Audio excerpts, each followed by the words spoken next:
we're live. Yeah, we're live. Yay! Yay! Oh, And people we're of the about to hear internet.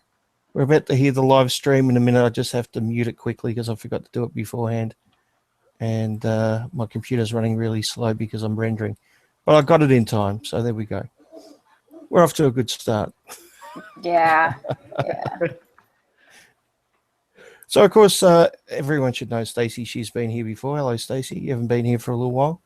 Yeah. Well, you haven't done much of these at a good time for us here in Eastern Europe. Doing them on the weekend. Yeah. Well, weekends are my family time, so if you're not family, I'm not around. Well, it's also because I've been doing a lot of streams with people from the UK and America or Canada, and trying to organise the 3 time zones can be fucking pain in the ass, to be honest. Yeah. I'm often up at 7 or 8 in the morning doing a stream because of that. Oh, you poor bunny rabbit! On a weekend, it's not good. Sunday morning, bloody 7 o'clock Sunday morning. I mean, it's terrible. Oh, you youngins. Yeah, you people with no children, you're adorable. So we have another guest who hasn't been on before. You want to introduce yourself? Full Metal Budgie, full, either, or metal. From Brisbane in Australia. And coming to you live from this glorious part of the world. Yep, so a fellow Aussie in a similar time zone. Yes. What was the joke you said before we went to air? Oh, because you're down south where they have daylight savings and we don't in Queensland. I am now officially 1 hour and 20 years behind. Which is a really funny joke if you're an Aussie. But anyway. Yeah. Queensland is not the most progressive place on the planet. Oh, come on. Australia has been so progressive lately. Oh, not up here, it hasn't, thank God. But, yeah. No, so I meant it in the social justice kind of way. Sorry. That's all right. You don't have a lot of social justice up there? In Queensland? Yeah. Nothing yet, thank God, and I'm hoping to keep it that way. Yeah, cross your fingers. Yes, but it's encroaching further and further all the time, which is probably why I'm sort of thrown myself on here tonight and jumped into this, is that the Red Pill movie being social justice hacked by a bunch of feminists in Melbourne, and being in Australia, that was just too close to the bone for me. So I thought it was time to start do things and not just sit and watch and laugh at Bearing. On that note, I want to thank every single feminist that signed that petition. Thank you so very much. Thank you. Oh yeah. Did you read the comments they left? I put some of them in my last video. Yeah. But I want to do a separate video just with the comments. Yeah, that should be good. I was speaking to today. I was speaking to the head of media for the Liberal Democrats. I phoned them in Canberra, and because they're very much a free speech party. So I thought I'd try and get them on board. And basically, they only knew about the film because of what the feminists did. So thank you. I think a lot of people are going to be in that boat. And Dave Futrell, good old man boobs himself, came out and said, please, feminists, don't do this. All you do is spread the word and give it free publicity. So even Dave Futrell can see the futility in trying to ban it and how it effectively backfires. Still a shitty move on their behalf, though. I mean, David from Men's Rights Melbourne has put a lot of work in getting this up and running, and then they just come and shit all over it like that. It's a pretty disgusting thing to do. But yeah, it took months to get that together, to get which is crazy, but it does. It takes a long time to get a cinema to screen something that nobody knows of, or, you know, they've got no chance of knowing what it'll do, and for them to come in just to shut it down. And they obviously didn't even think of the Streisand effect when they were doing that. They literally wanted no one to hear it. Yeah, they're so arrogant they don't realise what the effect will be. They just assume that they're right, and you know, they can do whatever they want because of that. Yeah, it's an incredible amount of entitlement, privilege. Oh. Should we call it privilege? yes. I think we should call it privilege. I think we should. Hey, Oz. Hey, privilege fits the description. Yeah, another Aussie voice. You're up in Queensland too, aren't you? Yeah. Yeah, we'll try not to hold it against you too much. I don't think there's any screenings of it being shown off in Queensland as of yet. Not yet. Not yet. I'm in the middle of trying to organise one at the moment. Maybe I should say that they haven't been banned yet as well. Well, it hasn't been banned in Melbourne, but it has been shut down effectively. Although for how long, who knows? Hopefully not no, too long. it's up and running. It will be played next Sunday, the 6th of November. We just can't tell you where yet.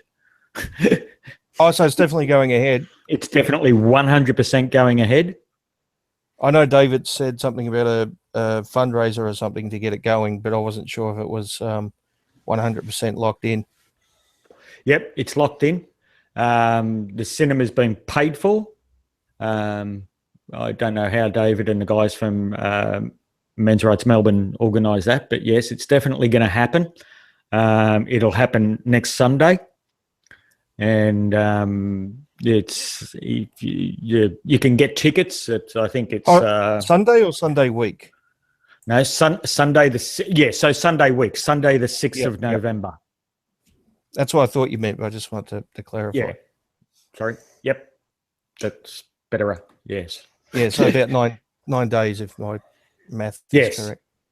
Yeah, them be good maths. So yeah, if you go to I think the website's ozcrowd.com, and it's campaign 3330 is the campaign number.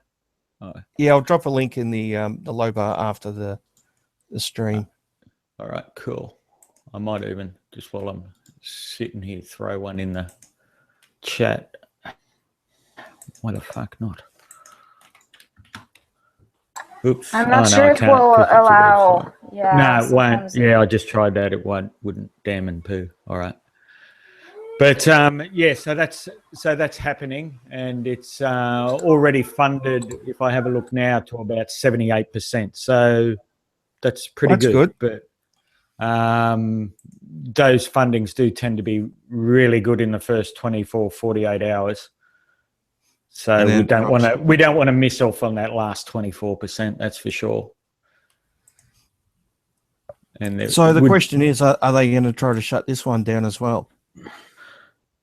It'll be interesting if they try to shut it down. That's why they're not giving out the address for it until the day of the screening. Everybody that buys a ticket has to give a mobile number so they can be texted which cinema it's in.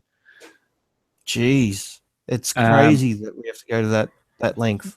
Yeah, that's the lengths they're going to. One of the other things that, which is part of the fundraising, is to pay for security. Wow. So do you think there'll be protests or something? I guess it's possible. Well, given, you know, you only have to look at anywhere anybody tries to say anything. What's happened in the States, you know, with Milo's tour, and whenever a man tries to say anything about anything, really, men's rights, some matter will get out there. Somebody will feel entitled to try and shut it down. They seem to be very fearful of other opinions, aren't they? Yeah, and that's the hilarious thing. Why can't it? The fact that they will not let, or attempt to not let it even be spoken of, is just It just scares the crap out of me. Because it's offensive. It's offensive. Being offensive is bad. Haven't you heard? Hurting feelings is like punching people in the face and raping them. Come on. It's the current year, so you get with the times, man. Yeah, I'm sorry. I'm a very old fart. It's funny. The current year argument was used in the comments to the petition more than once. Oh, you're kidding. It's 20. Yeah, it's 2016. Oh, I thought current year was 2015. Damn. I am. Oh, well, you're in Queensland, so it would be. Yeah, you're right. It is quite possible the current year is still 2015 up here. Oh, then we're living still in the 90s over here in Eastern Europe. So, yay for us. Yay! Well done for you.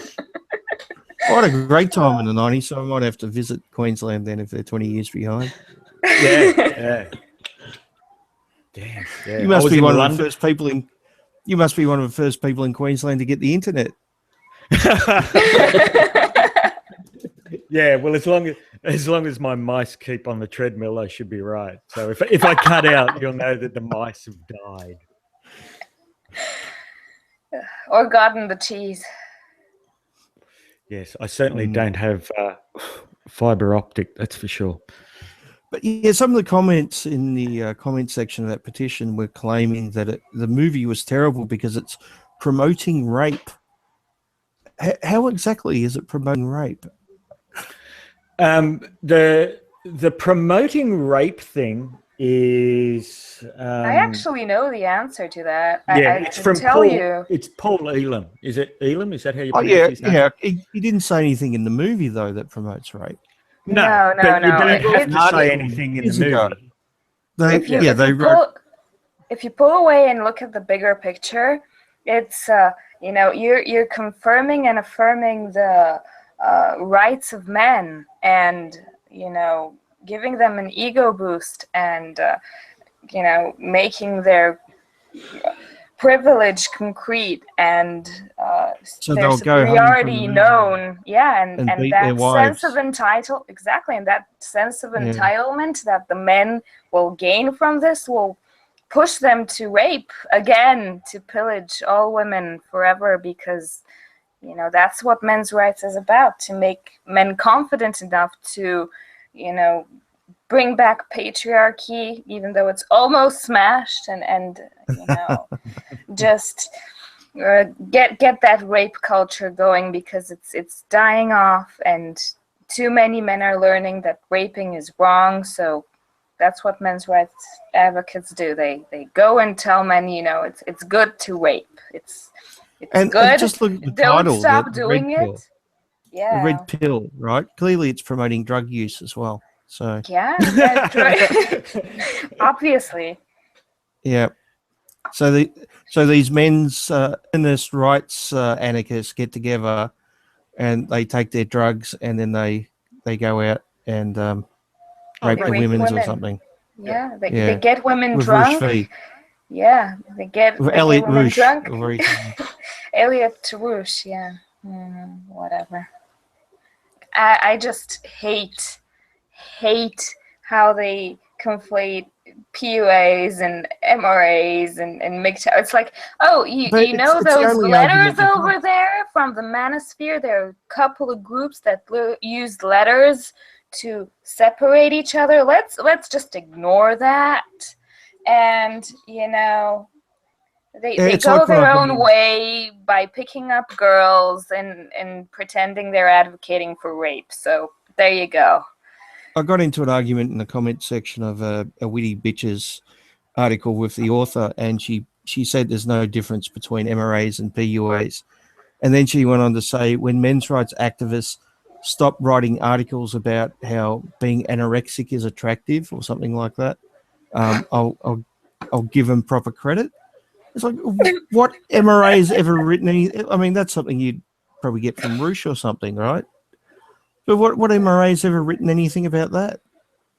And even he's like, I like the ballerina type. I like a very toned, slender, tight and yeah, that's what I like, and I don't blame them.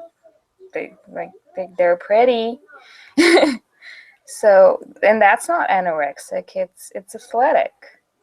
I'm sorry apparently, that apparently there's no difference between MRAs and PUAs, yet they use almost exclusively PUAs as examples of MRAs. If Or there's no MGTOW. difference, Or they'll throw in the MGTOW as well. yeah, if they, occasionally MGTOW. yeah. If there's no difference, then why not just use exclusively MRAs? I mean, the only MRAs they really focus on is usually Paul Elam, occasionally a couple of others. and it's not even his significant work, it's the 3 provocative articles. Yeah, it's the provocative articles that get people talking, because he threw in a couple of extremely offensive lines for effect, and if you read around them, you get a whole other picture. But no, let's quote mine. Let's not pay attention to all these important things there. There's 3 articles. They have, I don't know, probably hundreds of articles that they quote from Paul. And the first one is the I wouldn't convict in a rape case one, which we got in the petition. The other one is the drunk women one, both of which I've criticised in the past, by the way. The third one is the Make October Bash a Violent Bitch Month. Now, but none of them ever deal with it in context, because that was a satirical article in reply to an article on Jezebel, which was promoting violence against men or domestic violence. They were laughing at it, but they never mentioned that in any articles. Amazing. So those 3 articles apparently define and Roosh, they define every single men's rights activist on the planet, apparently. And that's the reason why we can't talk about men's rights issues, it seems. Yeah. But if we bring up Big Red, we're going for low-hanging fruit. Yeah, funny that, isn't it? Yeah. And apparently even Anita Sarkeesian is now low-hanging fruit. Yeah, even though she went to the UN. According to Christy Winters, she must be low-hanging fruit, because Christy said, why do you keep bringing up low-hanging fruit? And in the same breath, why is everybody obsessed with Anita Sarkeesian? So I tend to stay away from Anita. I think she's been debunked to death, basically. Yeah. But, if you get yourself debunked all the way to the UN, then how high is your fruit? Yeah, well, yeah, exactly. I just want to make sure. Sorry. Hello. Hi. Is my voice lowered? Yeah, yeah. It's distorted for sure. I mean, is it like crunchy, or is it? Because I haven't done this for a while. Does it sound like a deeper voice, or? It's like Satan is talking to me. Yeah, it sounds like you've manipulated it in some way. So yeah. Okay, but it doesn't sound bad, does it? Like it's. It sounds like you're talking from Satan's asshole, basically. Good. I want to apologize to Bane. I haven't been on. I know you had sent me links, but I have a class, as I said, at 10, so it's very different. And then I have another class tomorrow at 8, so it's kind of difficult. Yeah, that's cool. Yeah. How's everybody doing? Yeah, good. Well, we're just talking about the Red Pill movie. You've heard it's been stopped in Melbourne, or at least for the time being. Yeah, I heard about that. Yeah. But we do have it back on again. It won't be banned for long. There isn't a movie on the face of the earth that stays banned for long. But if you have a list of movies that are like the despicable movies of the 90s that are like torture porn, and people watch those extremely bad movies just because they were banned, imagine what this will do. Like, no. But what exactly have they achieved? I mean, eventually it will be downloadable. You'll be able to pay, I don't know how much it is, probably $10 or whatever, and download it and watch it.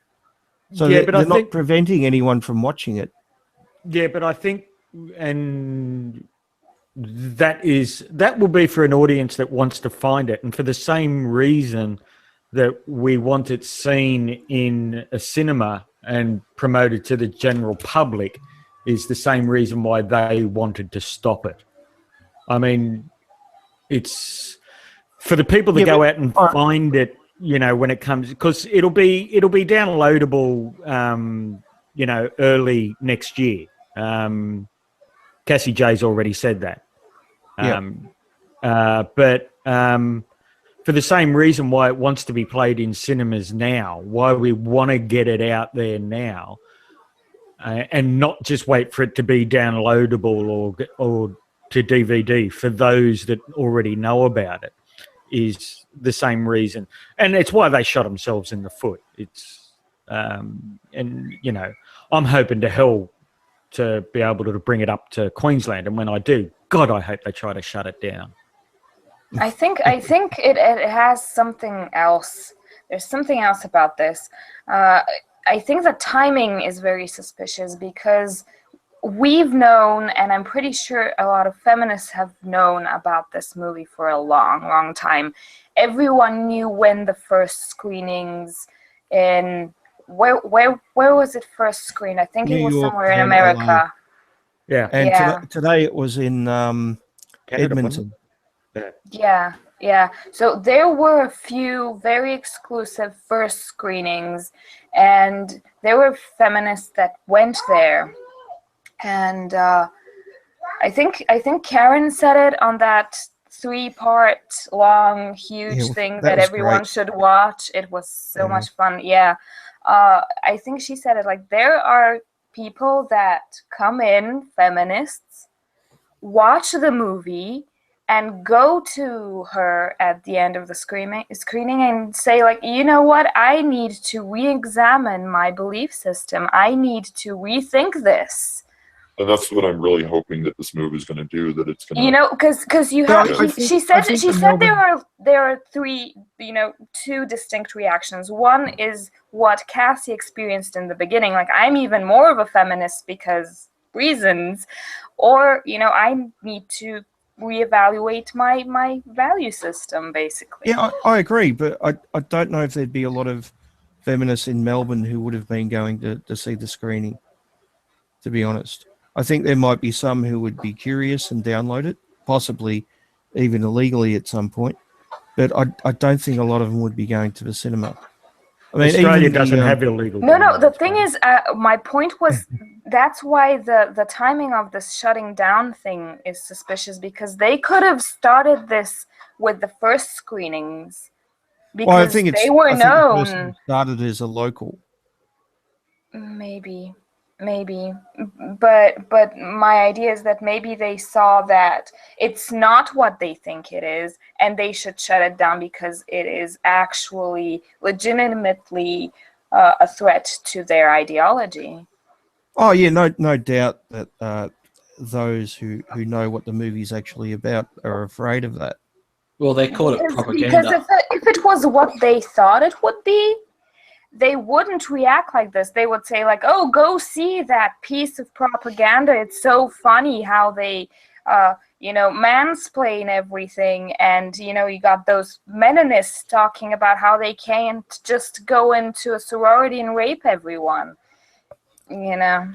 It's quite hilarious. It's quite funny if you go through many of the negative reviews, like from the LA Times and the Village Voice, and so on, that were obviously always going to be negative reviews. I mean, these are the same people that said Ghostbusters was the greatest movie ever made. So you knew they were going to pan it. But how many of them actually use the word Menonist in a non-ironic or humorous way? Yeah, exactly. Exactly. It's amazing, isn't it? Or they go, the MRA. Yeah. The MRA is... No, the MRA, don't you know? Come on, the MRA. The 3-part series that Karen did. The woman in the thing, what was her name? Gigi. She constantly said the MRA. Either Menonist or the MRA. Yeah. I think if you played a drinking game, you get to drink a shot every time she said the MRA, you'd be dead by the end of it. Yeah. I've never wanted to slap a bitch this much Well, she said she No, I was want- afraid someone might throw acid in her face at the screen. I mean, seriously? God. You know, I've been thinking about this. As far as like when people say that MRAs were the bad guys, I feel that we don't have the same black marks on our reputation that kind of feminism does. I mean, feminists have had Valerie Solanas, they've had the racists in the early years, they've had, you know, radicals saying that we should kill all men like Valerie Solanas, they've had homophobes, they've had a lot of crazy people in the movement, you know, saying, yeah, and I don't know of anything like that, at least within the prominent voices of the MRM. So, No, they have to use people outside the MRM. They have to use Yeah. Roosh V or Elliot Roger. yeah, because or, we don't. I strongly feel we don't have any black marks on our reputation. Well, on our record, not a. You know what I mean? On our record, Yeah. things that. Yeah, I think that I strongly believe, as I know everybody does, that we are the good guys. Obviously, just when you compare it to what people have said, you know, and the MRM compared to the crazies like Valerie Solanas and Andrea Dworkin and the feminist movement. So that's just how I feel about it. What do you guys think? Yeah, I watched the first part of the Gassie J.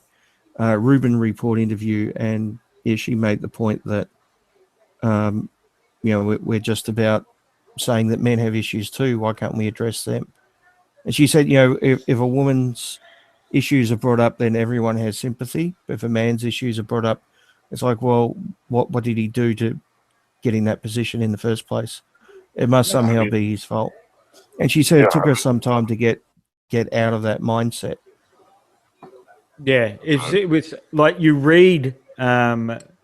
Again, I'll go back to the hack from the Village Voice when he reviewed the film. It's like 7 paragraphs, and it's the first 4 paragraphs are you know, Cassie J is a crap filmmaker. She's shit house. These guys need a lesson in patriarchy. Blah blah blah blah blah. And there's one small paragraph that just says, "Yes, we know more men die in the workplace. Yes, we know men are killed at war. Yes, we know men get ripped off in divorce settlements. Yes, we know men get ripped off in child custody." And he lists everything and then just went back to saying what a useless piece of shit this movie is and how it's all about rape. It was Did he mention anything about? quite a stunning piece of writing. Yeah, Did he but mention I've anything? noticed that change over the last 4 years. They used to say men don't have issues, or men's issues don't exist, or men's issues aren't important. Now they're saying, yes, men have issues too, but the only way you can deal with it is through feminism. And that's even changing too. To, yes, there is a legitimate need for a men's rights movement, just not the present one. So they're constantly shifting their position. Yeah, they don't even know what the present one is. They have no idea.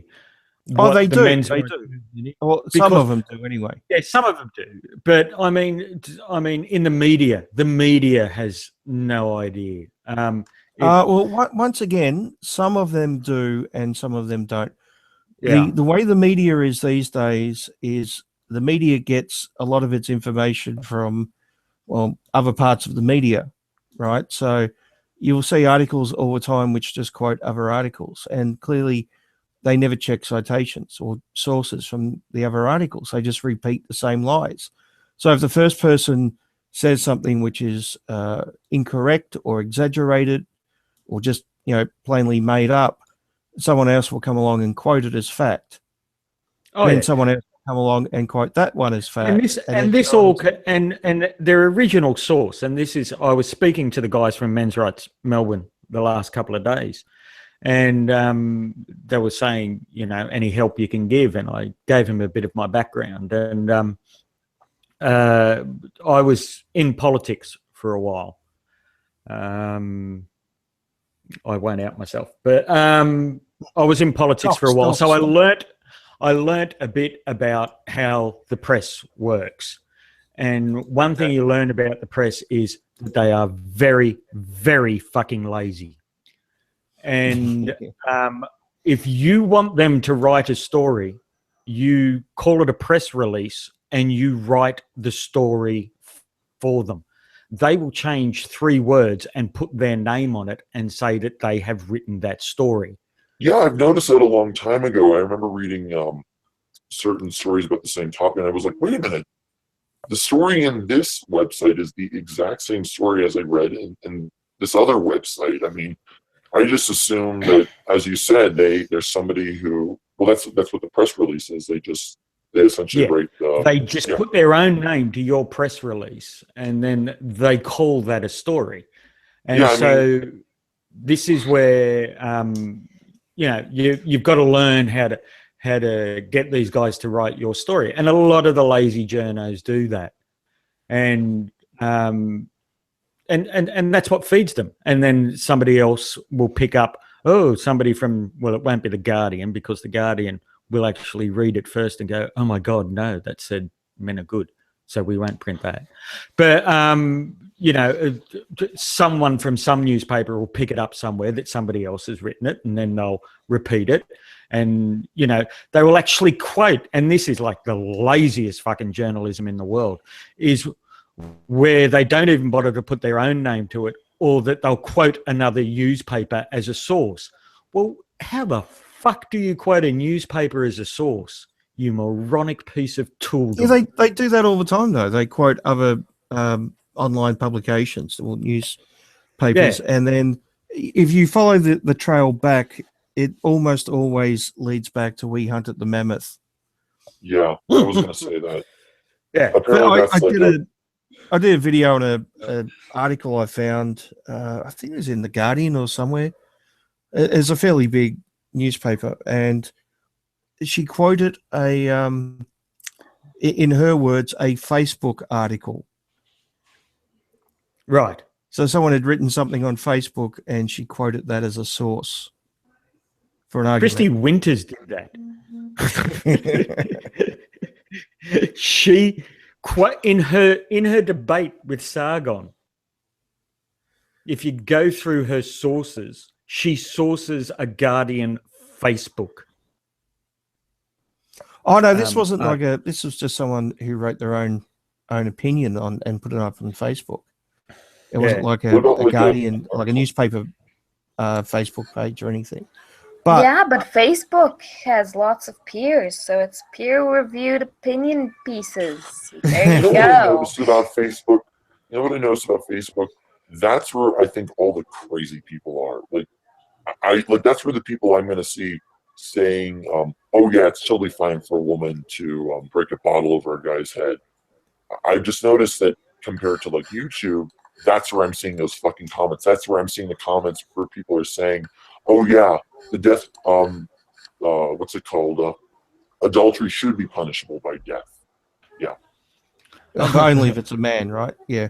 Well, to be fair, I think the person was kind of saying for both, but the article was about a man cheating. So, and there were people saying, "Oh yeah, he deserved to be punched and beaten up." So, this is what I've noticed about Facebook, and what I find kind of weird, funny, and a little bit scary about this is people don't realize that their pictures and their information is all linked to those comments. It's not like YouTube where you can be anonymous and nobody knows who you are, and they can't, unless they do like IP searches.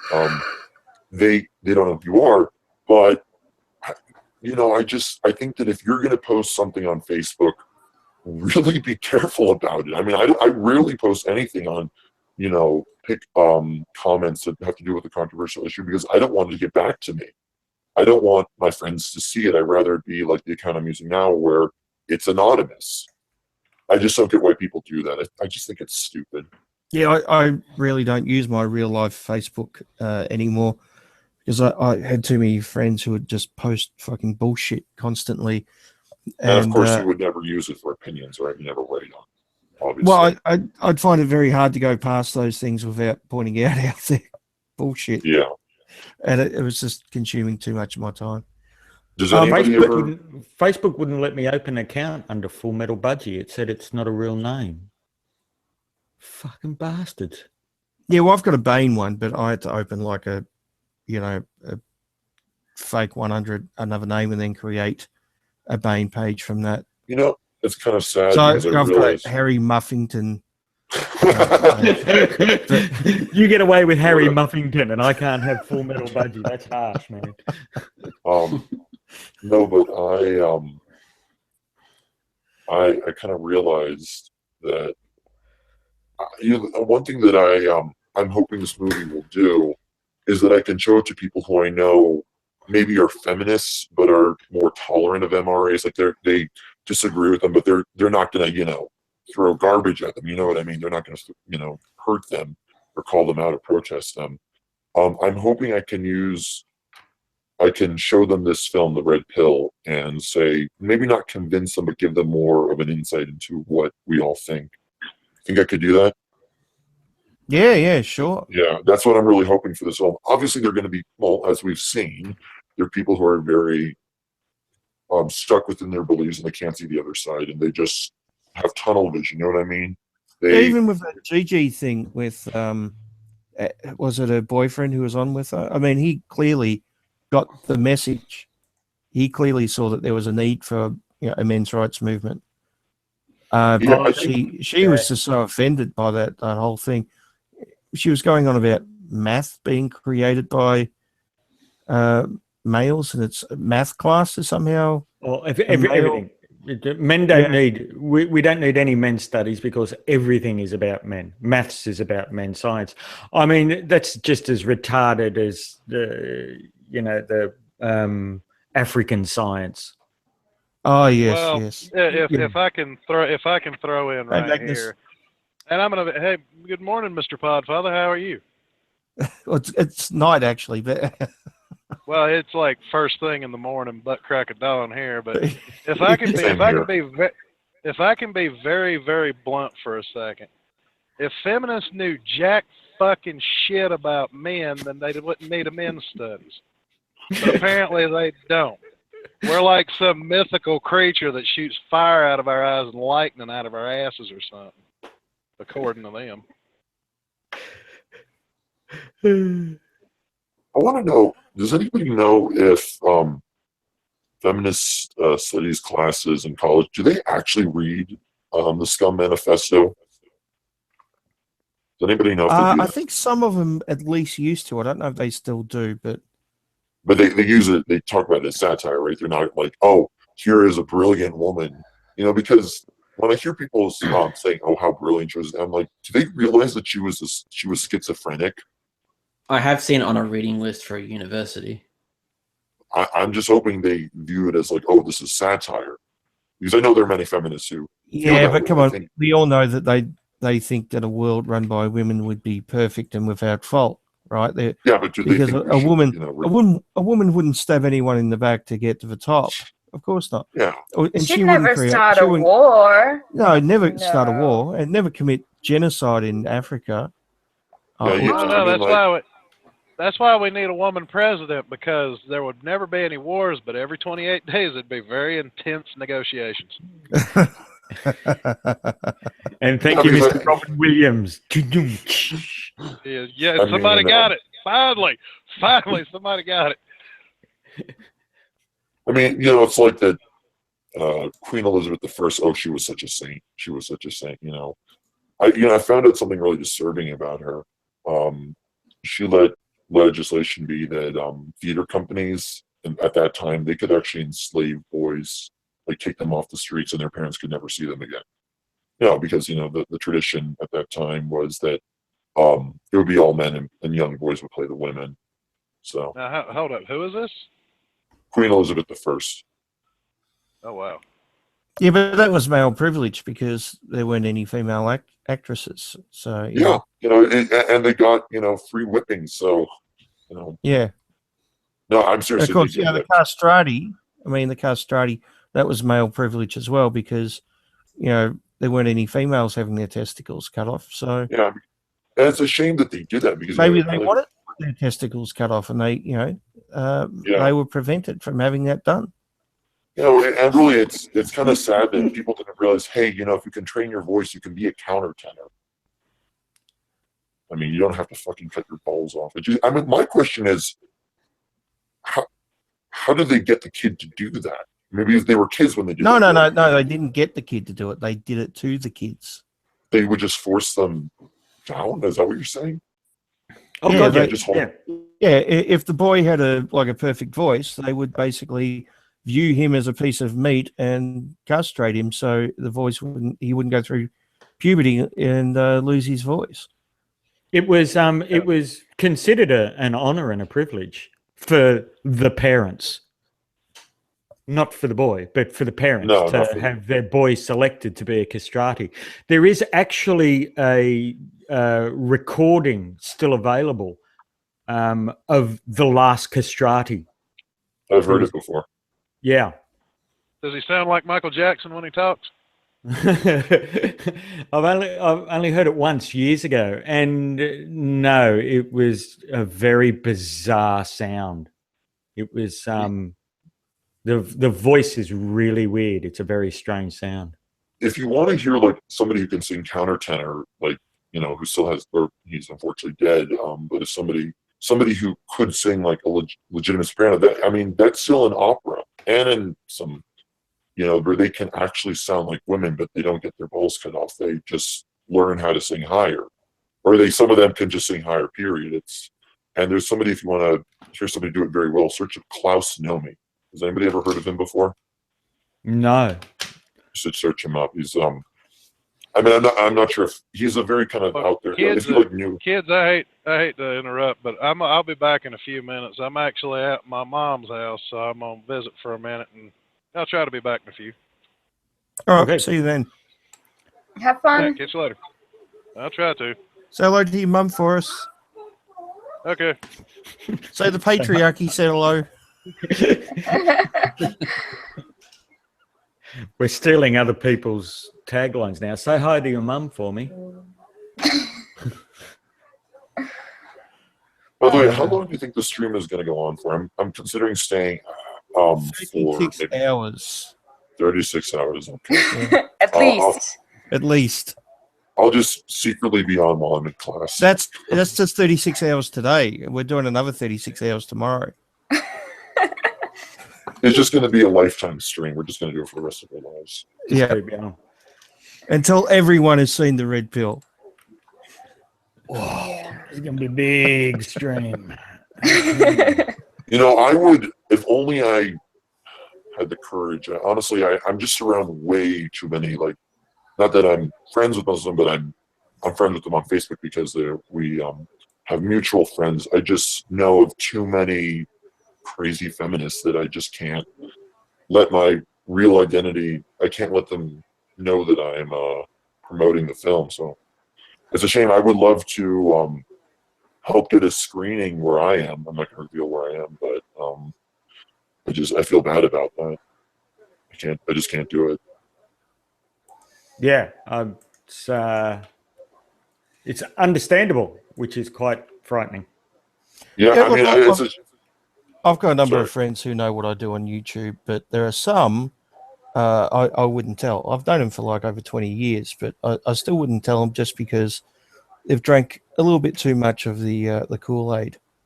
yeah, I was thinking about this. My friends who are still okay listening, being friends with MRAs. Of course, I'm the only MRA they know of, and I don't know of any MRAs in real life, though I've made some people interested in it. I'd like to say those people are still okay with being friends with MRAs. I say, like, they've drank a little bit of the poison Kool-Aid, but they haven't drank the full jar. I use the term. think most people in society have at least sipped it. If you asked, I don't know, 100 people on the street what they thought about the wage gap, I guarantee you a large percentage of them would say it's terrible. Women should be paid the same amount as men. Or just ask them if they think that, don't ask them, show them actors, man and woman fighting, and see how many, everybody knows this, the video, right? They all know the video. Yeah. It's been a couple of them. The two that I know of are the one I think it was maybe in the UK, and then the other one was the American video one. for that show. Yeah, and I used to watch that show a lot, but whenever I see that woman, I think she's Southern American, or maybe she's from Central America. Whenever I see her do that thing with her hand, like yes kind of thing, I just want to fucking punch the screen. I mean, I just literally get so fucking upset when I see that. When I see people, yeah. There was another one where they did an experiment in a bar. There was a man and a woman. They were both actors, and the woman goes off to the bathroom, and the guy very obviously drops something in a drink, right? And when the woman comes back, there are other guys standing or sitting around the bar, and they all tell her, right, because they're concerned. So they did exactly the same thing, but swapped the genders. So the guy goes off to the bar, and the woman drops something in his drink, and when he comes back, none of the guys said anything to him. There was a woman that said something. Hey, it's free sex, Well, I don't think she was going to sleep with him. I think she was probably going to rob him, because there are a number of guys who get drugged and robbed on a regular basis. Well, not it happens on a regular basis. I was noticing. We never hear about it though, or rarely. Yeah, but usually that's on their wedding day. Prenuptials.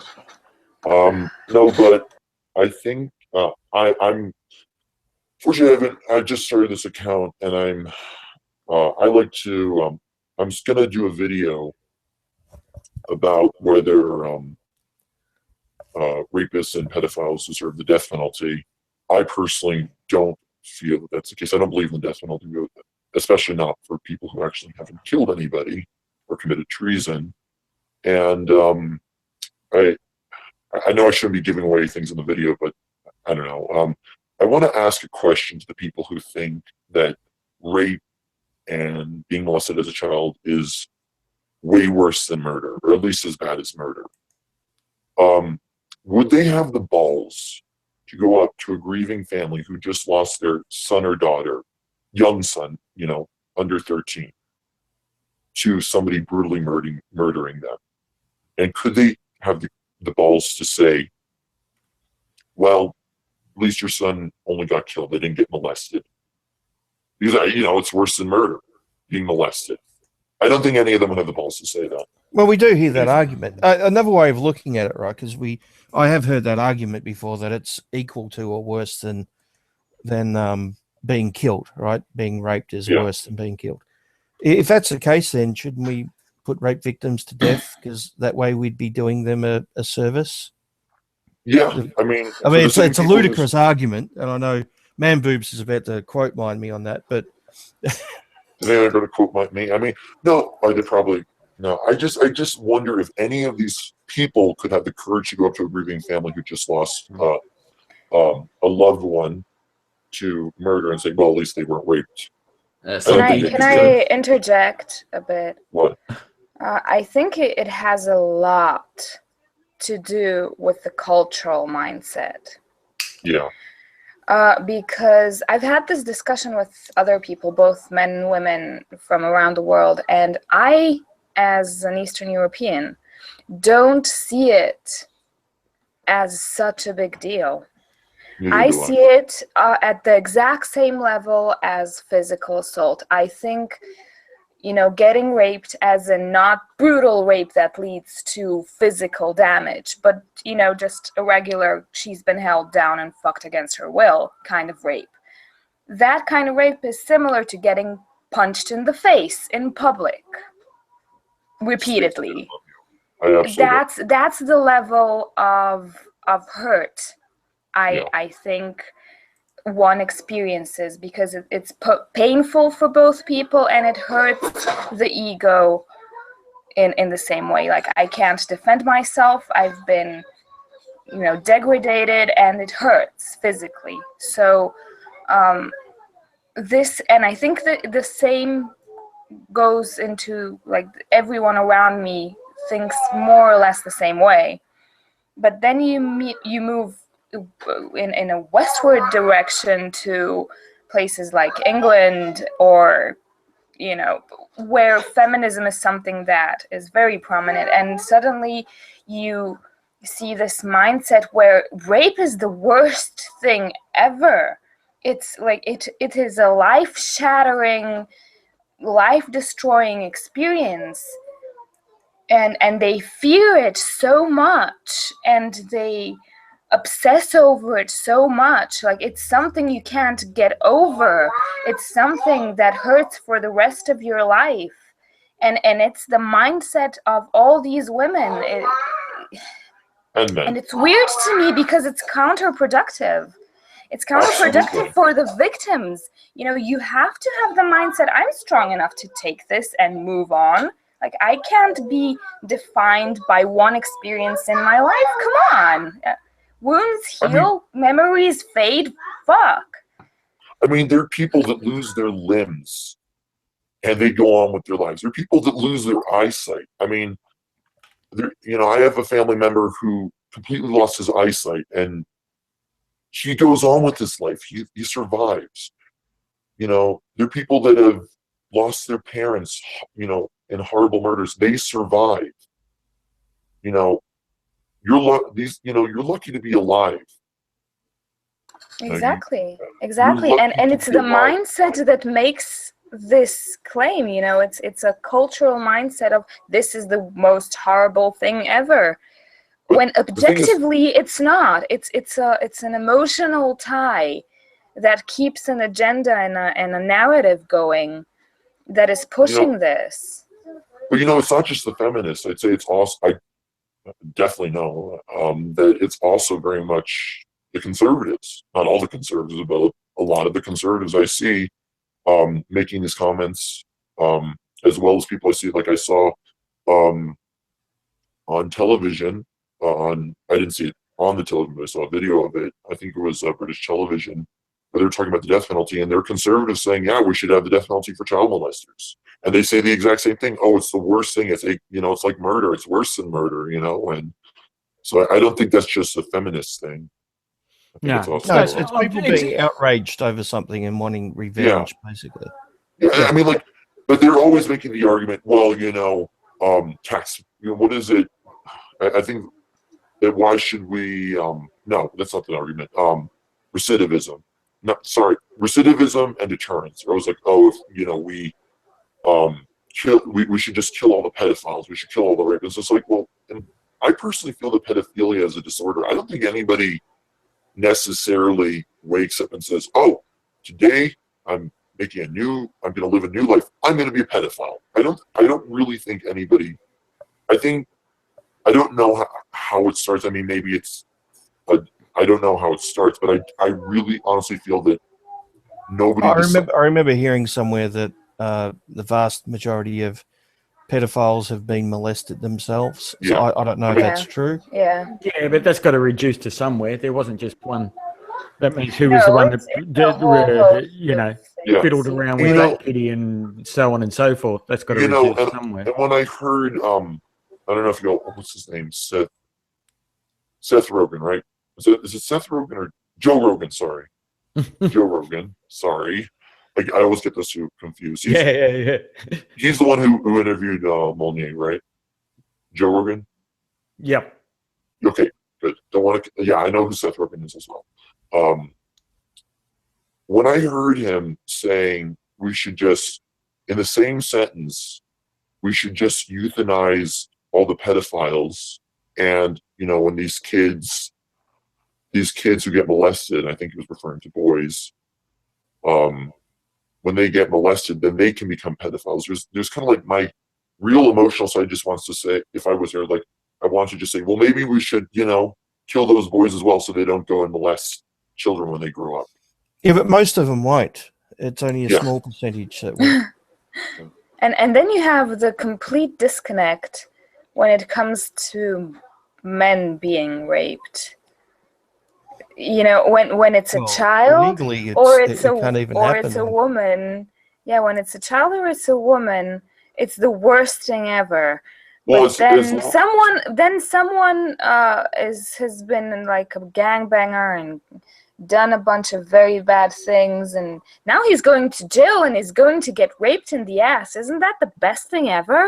Oh, that's hilarious. Yeah.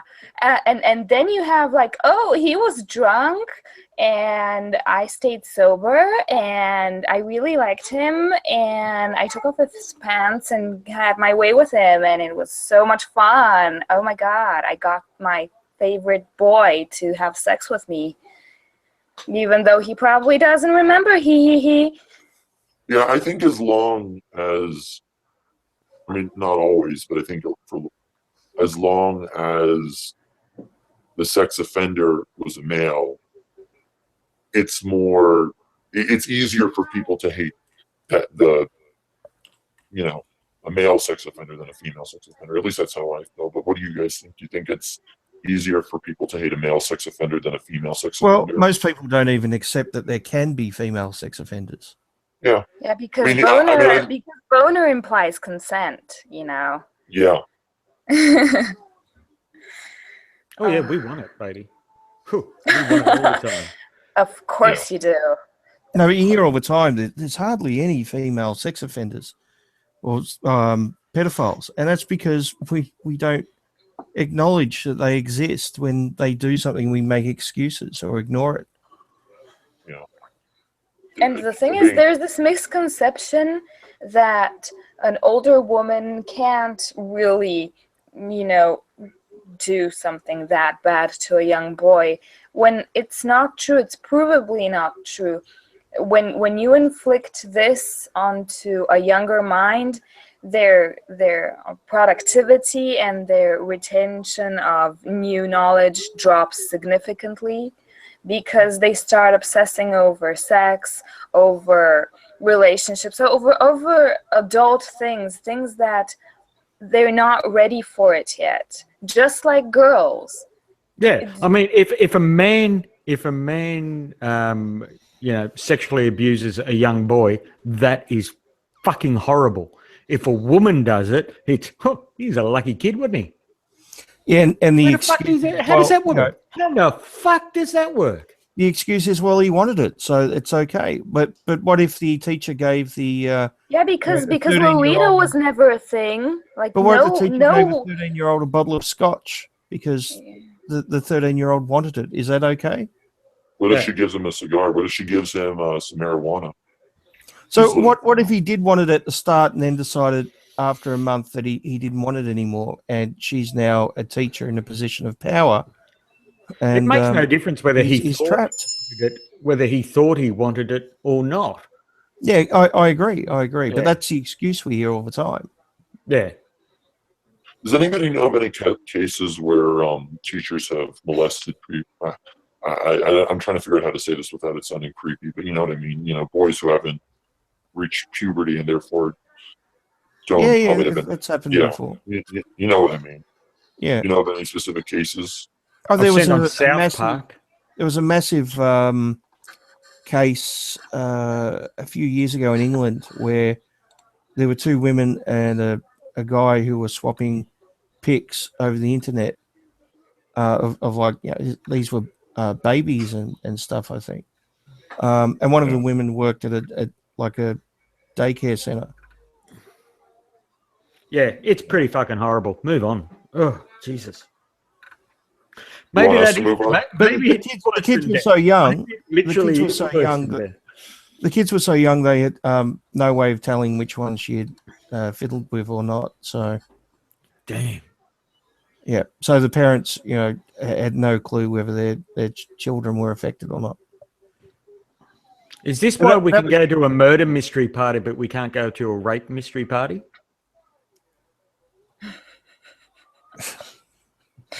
We should go back to the red pill. Okay. Because after all, it is a movie promoting rape, apparently, according to numerous comments on that petition. I'm glad you reminded me how we got here. Oh, really? How the fuck did we get here? Oh, yeah, that's right. Because we are rapists, because we are men. Yeah. I'm kind of to blame for that, because before I came on the stream, I said I was going to mention the video I'm going to do, so I'm sorry, it's my fault. Yeah, we'll blame you. Yep, I can live with that. I need to be beaten. One of the comments in the petition said something like, "I'm a therapist and I have to deal with the victims of rape." And I thought, well, how's that relevant to the movie? Maybe they said they're a rapist. Ah, yes, Yeah. not the therapist, but the rapist. Yeah. The rapist. And I have to deal with the victims of rape. Oh, that works. Yeah, they forgot to put the space in. Yeah, I love how movies like Irreversible can exist with the world's most brutal rape scene in it. And I'm wondering no how many people actually feminist. know of that movie, though, Stacey. I know it. You Yeah, know well, it. But I wonder how many people here know what we're talking about. well, I What think movie is the this? amount of people that know about the red pill before feminists bring it up is, comparable. That's why I'm bringing it up. How can a movie like that exist and no feminist ever says like, "Oh my God, rape culture! Can you believe it?" They're portraying this so it can trigger someone. wonder Oh if my God! Irreversible was banned in Australia, though, because I seem to remember someone saying, "Hey, you got to Really? watch this movie." I think he might have said it was banned. Oh I can't wow! remember. So they have banned that too. I don't know. I don't know. That was like 10 years ago or something. It is like 10 years old, probably, that movie. Yeah. I didn't get very far through it. I start to feel seasick watching it, to be honest. Well, it has a very, very typical and unusual style of filming. If you easily get motion sickness, it's not for you. It's beautiful to watch. I just think it's shot beautifully. But watching that was disorientating. Yeah. What was the film? It's a French movie, and it's the English is irreversible. Otherwise, it's irreversible. I think. But the whole movie, how can I put it, in reverse? So it starts with the end credits, and then you see the final scene, which isn't a bit like shot in Memento. reverse, but yeah. Yeah, and then like you see Memento. the second last scene, then the third last scene. So the story's told. It's edited backwards. But the camera's constantly moving too. It's constantly moving. And it looks like one singular shot, and the angles are all wonky and weird. And sometimes they even turn upside down. It's a very unusual and beautiful movie. With very disturbing, with very disturbing themes in it. Like it starts in a gay bar, so there you go. Yeah, I can't remember the name of the actress who was. I think she was the one that was raped in it. I think she was in the second and third Matrix movies. Is she an Italian actress from memory? She played the wife of the what was the French guy in the second Matrix movie who had he had the plans or something, or I have never watched the other Matrix movies because I don't like reboots. I don't like reboots. It's just it wasn't a reboot. Well, it's not exactly. It's a sequel. I don't like sequels. Sorry, what was that, Budgie? Monica Bellucci. That would be the one. Bellucci. Yeah, I think that's it. Yeah. Really? I gotta check that. No. And she's also in, I think, the Brotherhood of the Wolf or something like that. Here we go. IMDb, quick. Who types fastest? Let's see. Cast. Yeah, it's Monica Bellucci. You're right.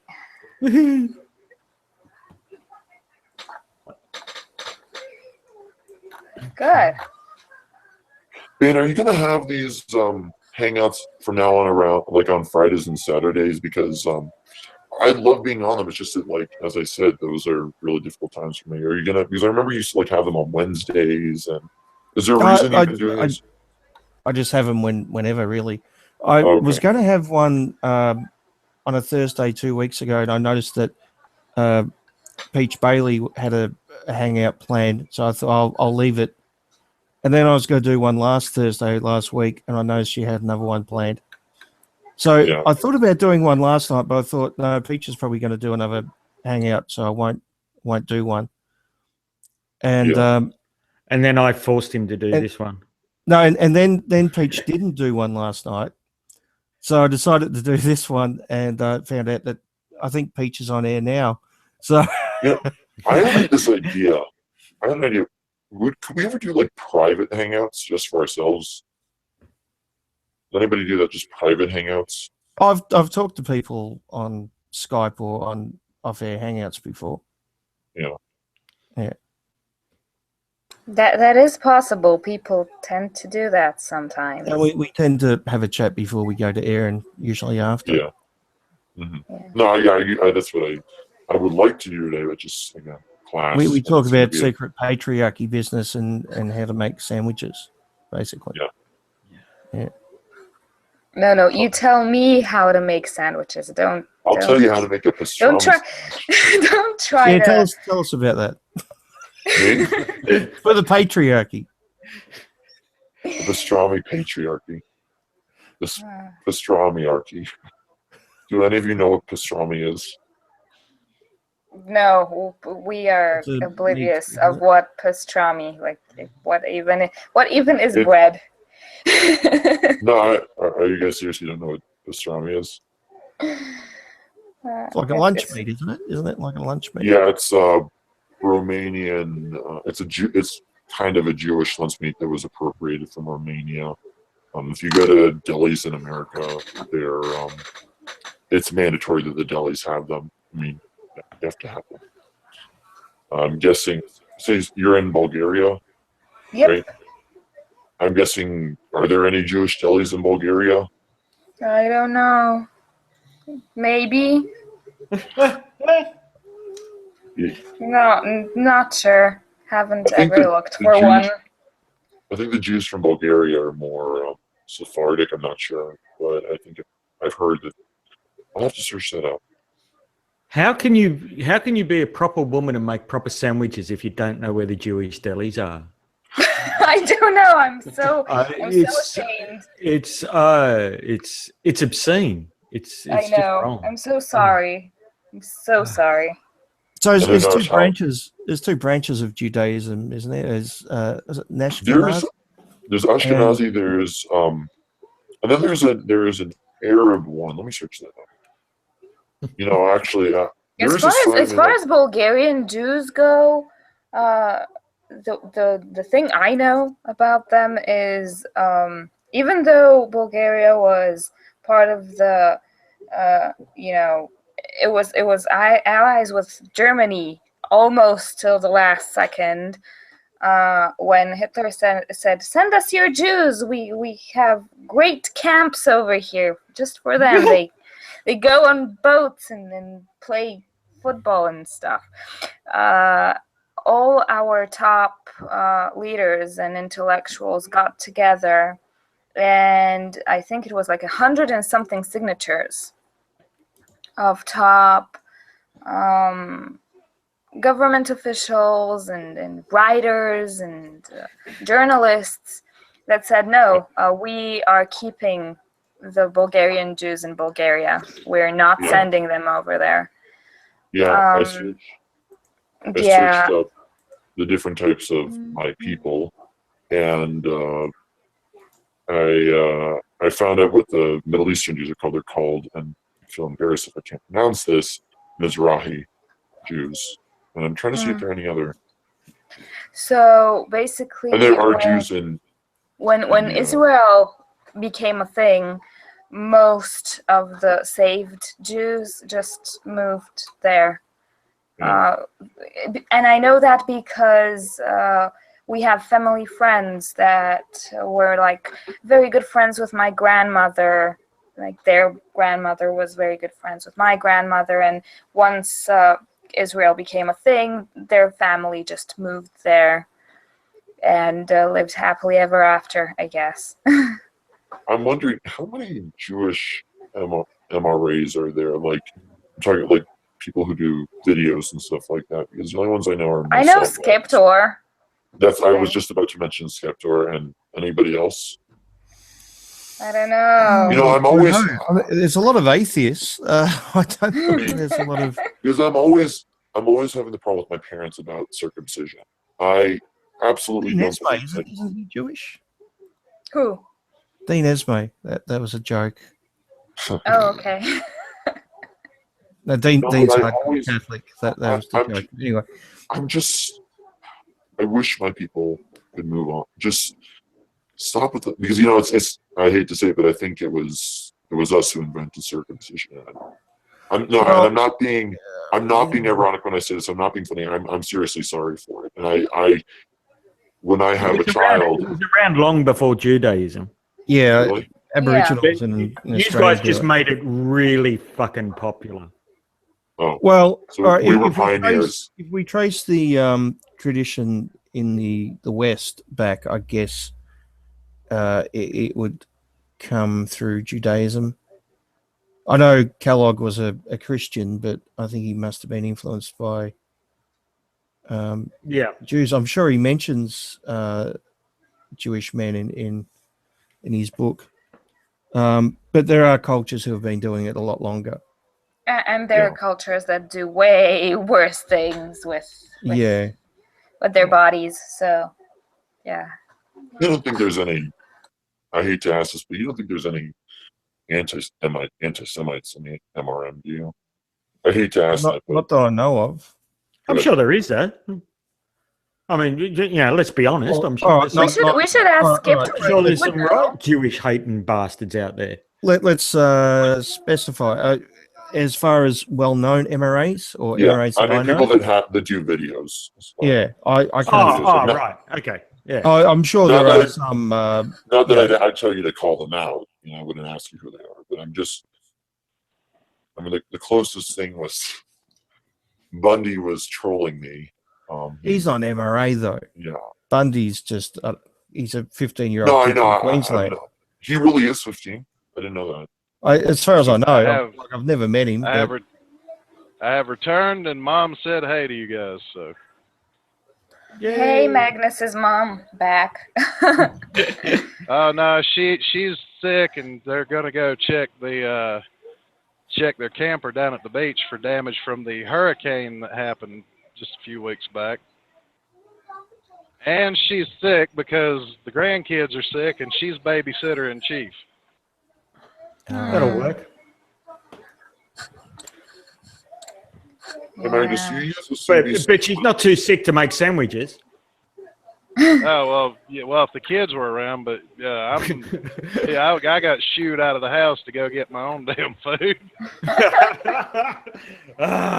Hey Magnus, do all truck drivers use contraband radios? Is that what they're called? CB radios? It's Citizens Band. Oh, did I say something different? Contraband. Contraband, yeah. What is contraband? it's outlawed. Contraband is outlawed stuff, outlawed items like Like the Red like Pill prison- movie Oh. in Melbourne. yeah. Well, yeah, I was about to say that. What are you guys gonna do about getting to go see it? Because my friend Immortal, who lives down, I think around Texas, he said he's got tickets to go see it. Oh, lucky guy. Yeah, well, we've got it back on in Melbourne. It is back on. We've moved it from a 60-seat theatre to a 170-seat theatre. Take that, So feminist. it's not in David's Well, back now- shed there. Bane, Nothing I have used in the to, kitchen. I have to bring this up just because it makes me giggle. How ironic is it that a movie that's actually made in an honest fashion puts such a big cramp in a feminist's ass? You shouldn't be surprised. I'm not Because- surprised. I'm laughing because it's ironic as hell. Yeah. I think Because these they're people are allergic to facts and reality. You know, it's a physical reaction. They can't help it. They have a narrative, and anything that goes outside of the narrative, it's not true. Yeah, but the, at uh, this These point, feminists, do At this point, do they not realize that the whole world can see just exactly what they're doing and how they're acting? I mean, But they don't care. It's like that footage of the woman in the back of the car complaining about the hula bloody doll or whatever it was. Oh, that oppressive thing. Yeah, but I mean, to everyone else watching, she is a lunatic, right? But to herself, she's a crusader saving the planet from these evil people. Yeah, she posted that herself, thinking how fantastic she was. They don't have any realization of how evil they are. No, she sent it to a couple of friends to brag, and that's how it got to Lauren. And Lauren was the one that decided, oh, this needs to see, you know, the light of day, and the internet needs to meet this woman. Let's just give her a round of applause. The great paladin feminist crusader, saving the world from those evil, oppressive hula doll bobbleheads. The humongous woman did the same thing too. Yeah. God, I did a video on a lecture. She did a lecture for this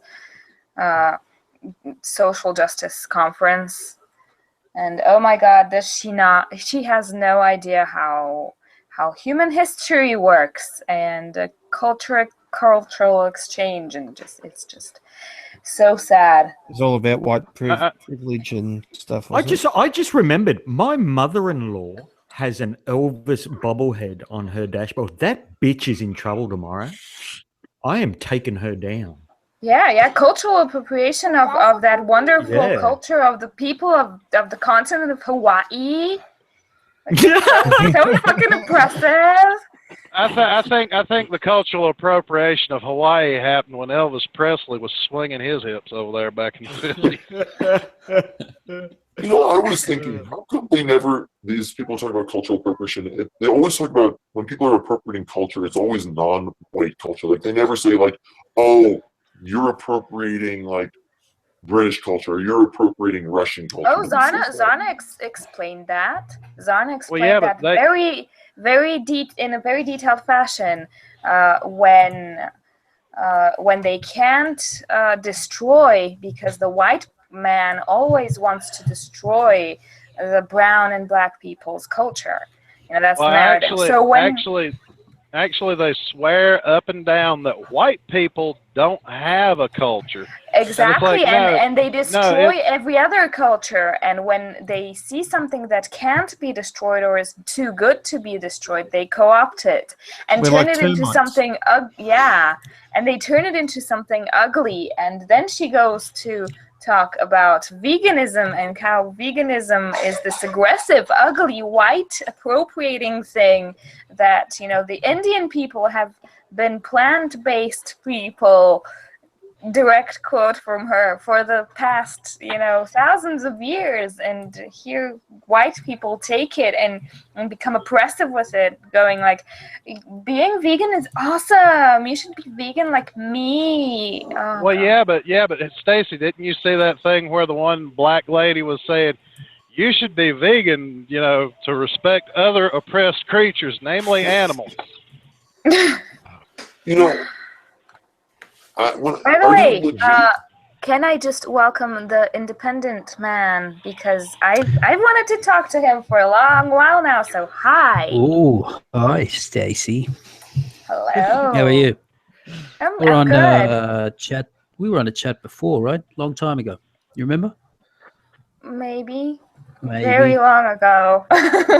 Now, Stacy, I have to call you out. How dare you say hello? Don't you know that's cultural appropriation? That's Spanish for Jello. No, it's not. It's not cultural appropriation. It's sexual harassment. Come on.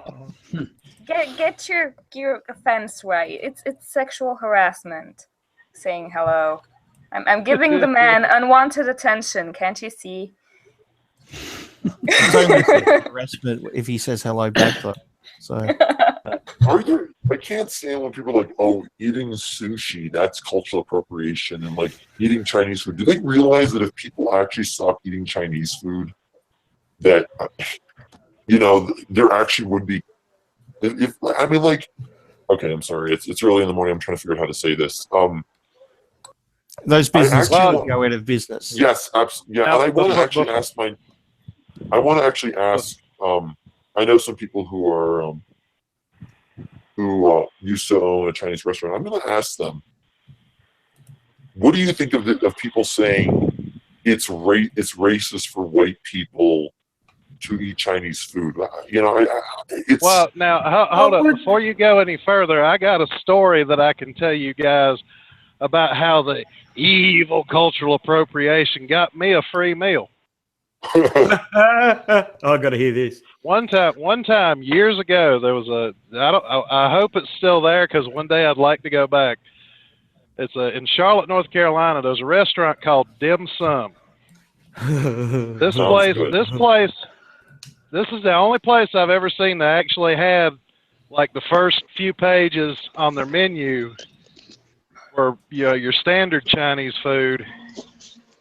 Well, then after you flip that next page, it says real Chinese cuisine. So I've had real Chinese food. Now, at one point, me and some guys were going to go to a place called the Light Center, and we were going to celebrate Chinese New Year's. Well, that fell through, so we said, fuck it, we'll go to Dim Sum. So we went, and we walked in doing the, hey, Happy New Year, and they looked at us kind of funny for a second, and then we told them what we had planned to do and how it fell through. I mean, we ordered a huge meal, and the guy, the waiter, well, it was like, okay, we're ready for the check, and he just looked at us and said, don't worry about it, Happy New Year. Aww. That's very sweet. That's awesome. That's So awesome. that evil cultural appropriation got me a free meal. And it was a good meal, wasn't it? Oh, Good it meal, was the wasn't it? best. What exactly did you That- have? Dumplings? You remember what you had? Just curious. Oh, I had chicken lo mein, taro dumplings, and fried rice. Some of their actual Chinese food mixed in with the standard fare. Yeah. I've And it been, was a great meal. I've been to China a couple of times, and the last time I was there, I had bull's penis. Was Very it good? nice. I bet you Yeah. did. Oh yeah. I saw in America we I don't know if it's still running, but we at least used to. I think it's still running. There's a chef named Magnus. You probably know him, or maybe some of you all know him. Not Anthony Bourdain. Andrew Zimmern, and his show is Bizarre Foods. And he went to China, and there was one point where he went to a very fancy restaurant. And guess what this restaurant was called? Very beautiful, very fancy. And guess what this restaurant was called in English? What was it called? House of Penis. And that's what they serve there. All kinds of penises. All kinds of penises. Well, now I do have to bring up the fact that Dim Sum was a restaurant that if you looked at it from the outside, the first thought in your head is, what a shithole. And then you walk in and it's like a fucking Chinese palace on the inside. Just to interrupt for a second, Mara, can you tell us about the screening in Sydney, or is it hush-hush at the moment? At the moment, we're trying to source a location, but probably once we get a location, we're probably not going to actually give it out until like the day before at this stage, but I'm not sure. It's still almost all of it is still very undecided yet. I'm wondering, for the people who talk about cultural appropriation, does anybody who's like really angry about it, are they not millennials? Are there any like Generation X or baby boomers to talk about it? Can I tell you something? I'm sure there's some professors or something at a university somewhere. Can I tell you? There's someone that lived in Japan for 13 years. They love it when you dress up in their clothes and you eat their food. When you take an interest in their culture, they fucking love it. Yeah. Japanese people are probably one of the biggest cultural appropriators, if we have to use that stupid fucking phrase, that there is. I mean, they celebrate Christmas, Easter, Valentine's Day. Most of them get married in Western style weddings, not Japanese style. they love it. And their Christmas is so wrong. They appropriate so badly. They'll have What do like they do? toys. No, Santa on the cross. Like That's fantastic. They get stuff wrong, and it's fucking hilarious. Santa on the cross. I need to get Christmas cards like that made. I've seen that. I don't know if that still happens, but I saw that years ago, and I nearly wet myself. But yeah, He hoed for your sins. yeah. Oh, Oh, fuck me. Yeah, I'm thinking about this. Are a lot of these things like, I identify as the 15th gender, or I identify as like a gorilla banana kid? Do you think like those kind of things? That's just what Gorilla young banana millennials king, did you say? I think We what call that Milo Harambe said. King. I think what Milo said about this is the best thing I've heard out of popular people so far, and it's something I've been thinking for a while, but I think I thought it was like just too controversial of an opinion. But he put it best. Like, imagine we treated anorexics the same way we treat transsexuals. They too believe they're in the wrong body. They too don't perceive themselves as the body they're given. Should we encourage them to starve themselves and die of starvation? It's ridiculous. Fucking get rid of him. Get rid of him. Encourage him. No, Survival of the it's fittest. yeah. Exactly. I just realized the other day that you guys are all familiar with Justin Dennis, right? Or AKA Riley Dennis. Yes. Yep. No, I'm not. Hey, when it comes to all this gender thing, when it comes to because we started with genders and the many genders.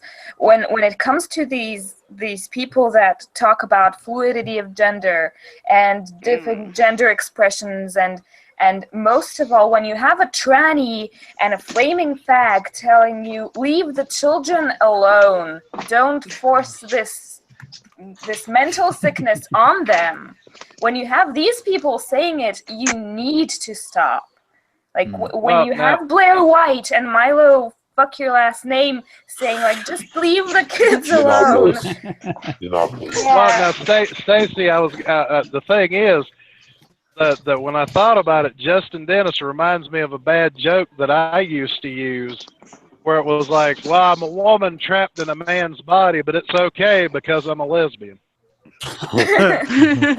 And the thing is, there are people like that. There are people that transition and keep their natural sexuality. And you have a lesbian with a penis. Like, come on, please, dude, go get your head checked. Get therapy. Don't do this to yourself.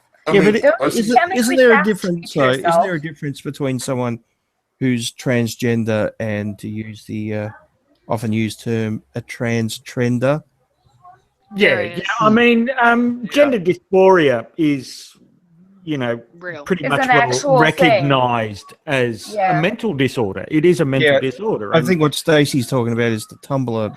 But the Tumblr shit is just, it's for mine. I'll throw my piece in. I'm not a fucking doctor, but yeah, to me, it's Tumblr shit. It doesn't make sense. But it hurts the people that have actual gender dysphoria. That's what I was aiming at. Oh, God, yeah. And the people with gender dysphoria will tell the Tumblr people to fuck right off.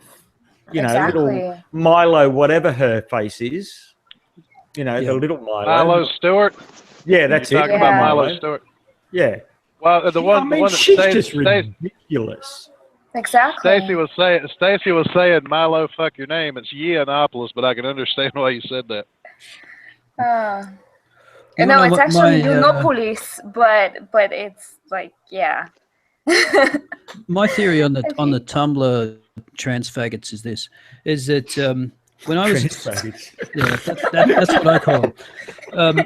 Is when I was in school. Now I give away my age but there was goths, right? Goths dressed up in black, and they thought the world was heavy, man, and they sat around and smoked spliffs after school, and how life was bad and heavy, and it was all doom and gloom. And then after them, another generation, there was the emos, and now you just have another generation of self-involved, narcissistic little fucks who want attention, and this is a way to do it.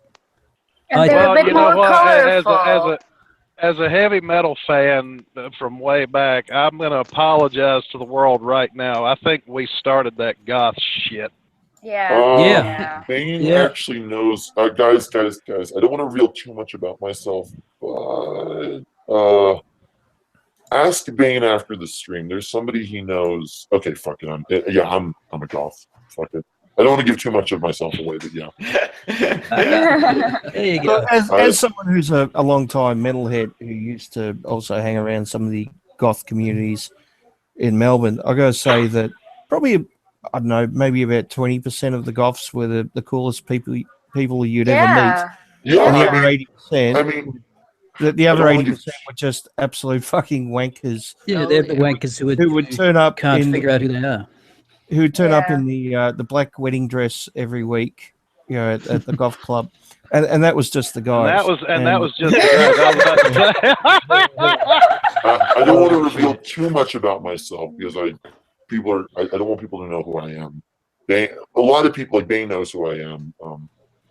He's Donald Trump. Yes, I'm Donald Trump. Knew it. He's a gothic. Knew it. I'm the gothic. I have the comb over. It's blue.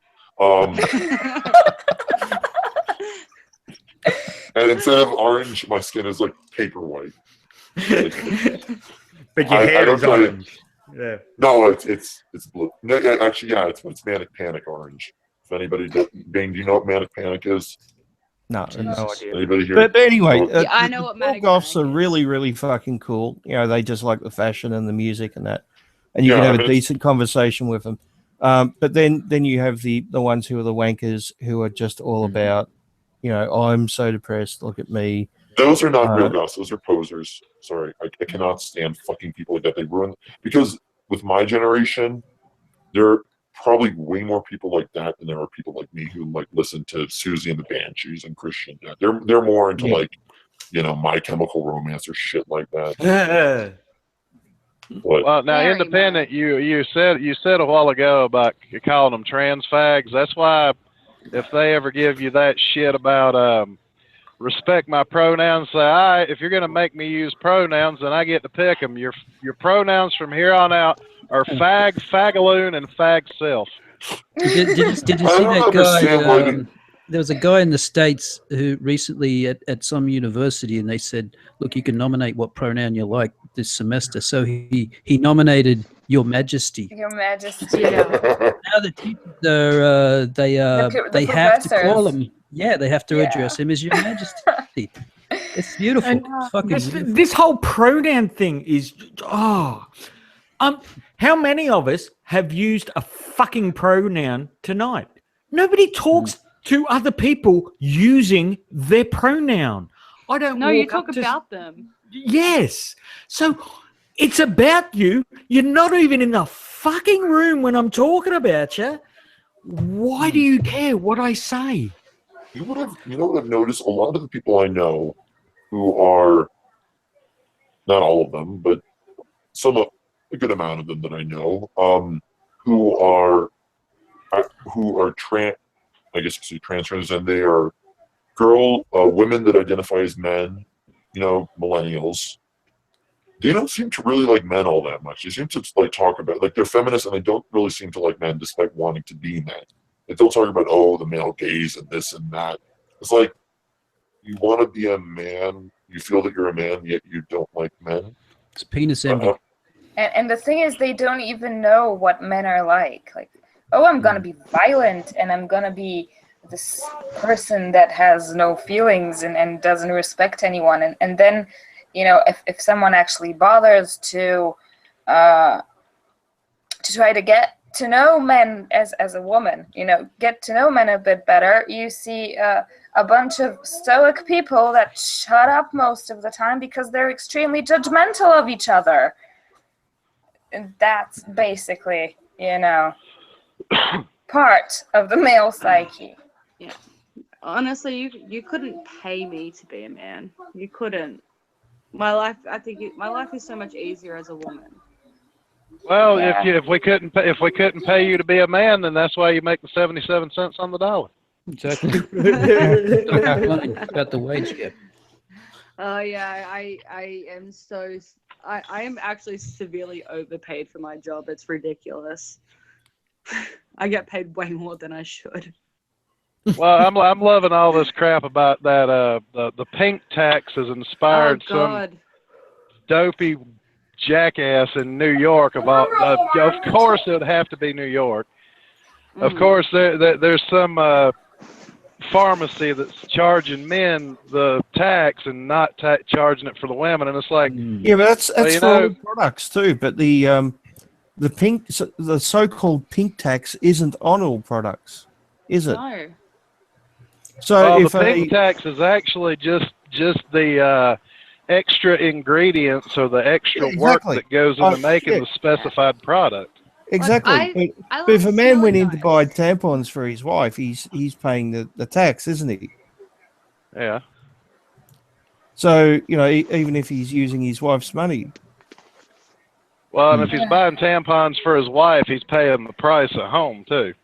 Are you saying that men have to pay the pink tax? Well, I'm a little bit confused. I've heard of it, the name, but I'm not exactly sure. Okay, I'll try to sum it up very briefly. Certain items are more expensive than others. So you might have two types of razors, right? And some razors are more expensive than others. So the razors which are typically marketed towards women are more expensive because they tend to have more features. Yeah. Right. And more sensitive. Yeah. Well, now I can kind of say though, I went to a truck stop to take a shower and I needed to buy razors.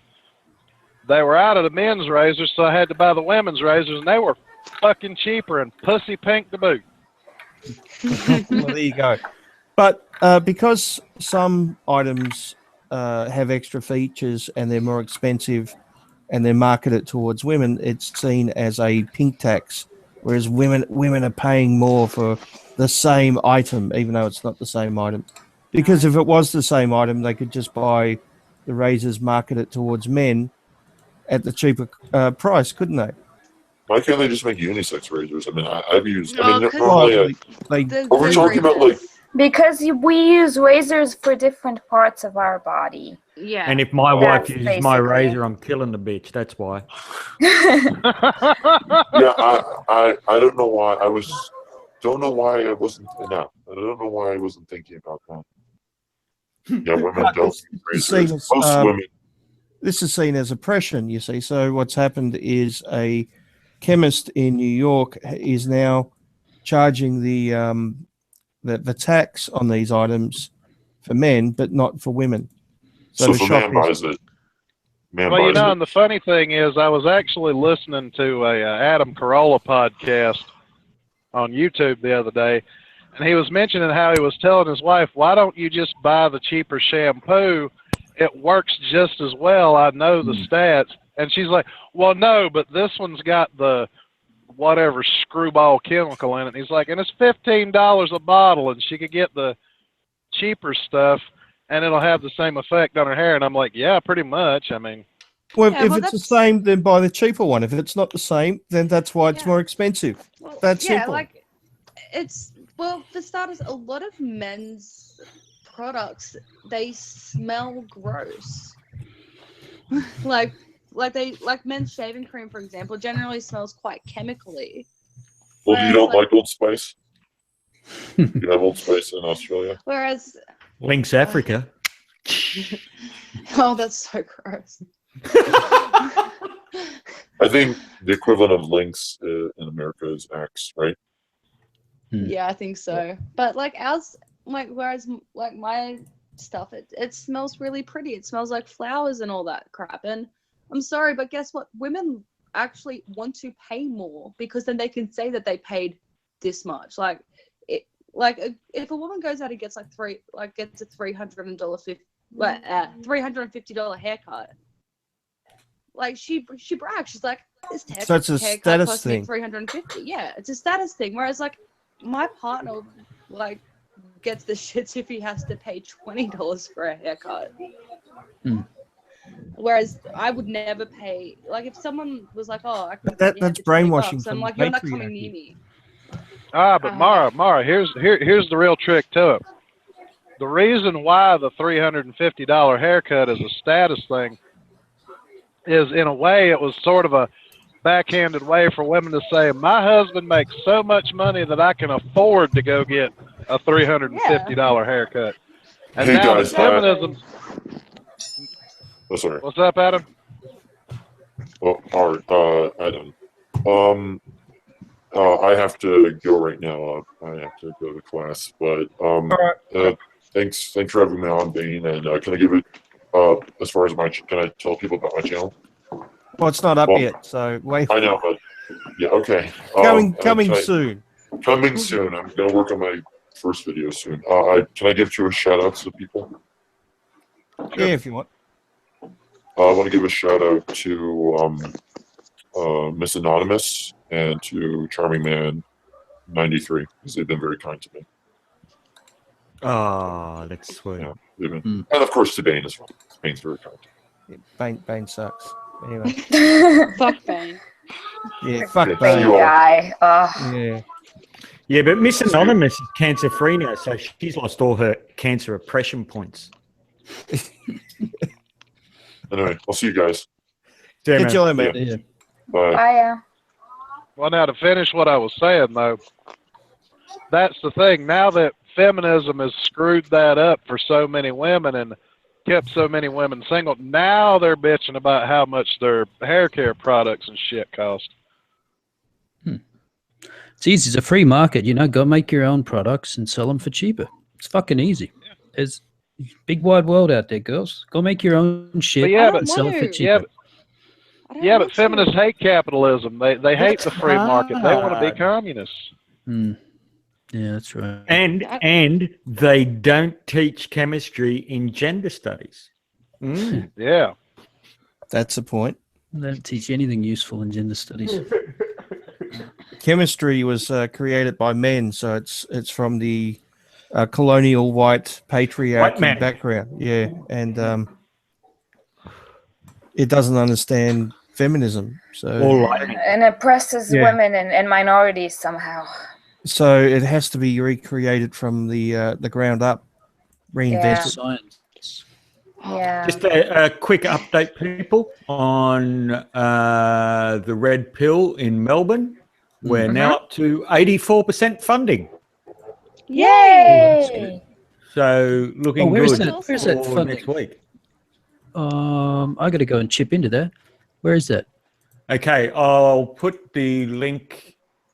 Hang on. You can put the link in the side chat. I'll put it in the. It's in And the. the secret that no one else except us 7 people can see. Put it over on the right, so independent man can get it there, and I'll put it in the description once the video is finished. Yep. Once the hangout's finished. Actually, you can do it while the hangout's running, and it'll show up. And then Brisbane. Actually, Bane, I learned that you can put it in the description now, and all people have to do is just give it a second, and it'll automatically be there. Will it? All right. Yeah. Let me figure it out then. Well, this is going to take a while. Men can't multitask. And somebody in the chat just asked what the date is. The date is Sunday, the 6th of November in Melbourne. Woohoo! At an unknown location. But location will not be divulged until the day of the screening to ticket holders.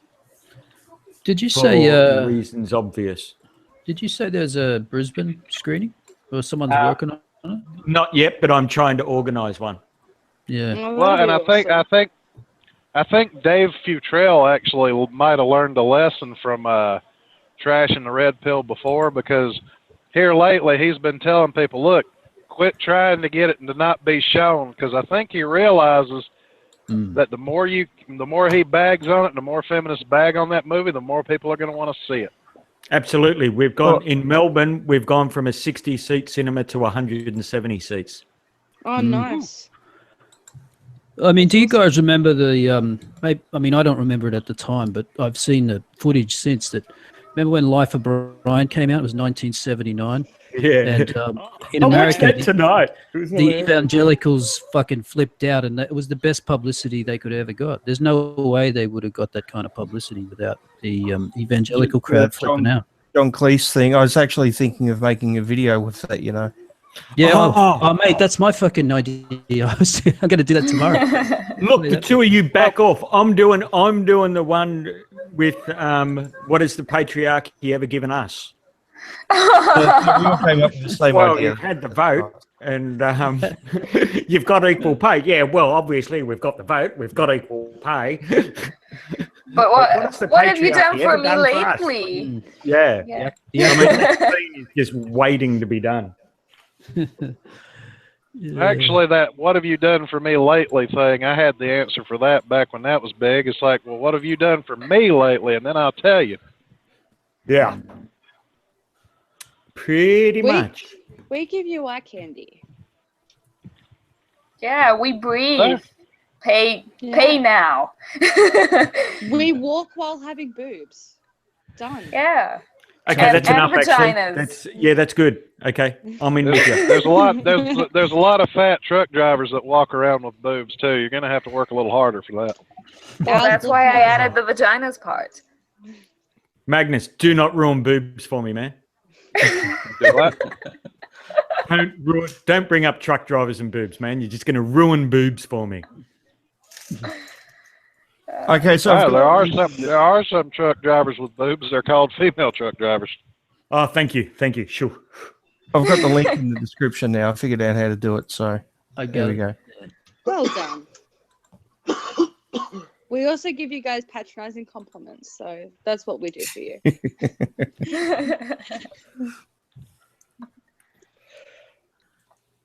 Well, that just got really awkwardly silent.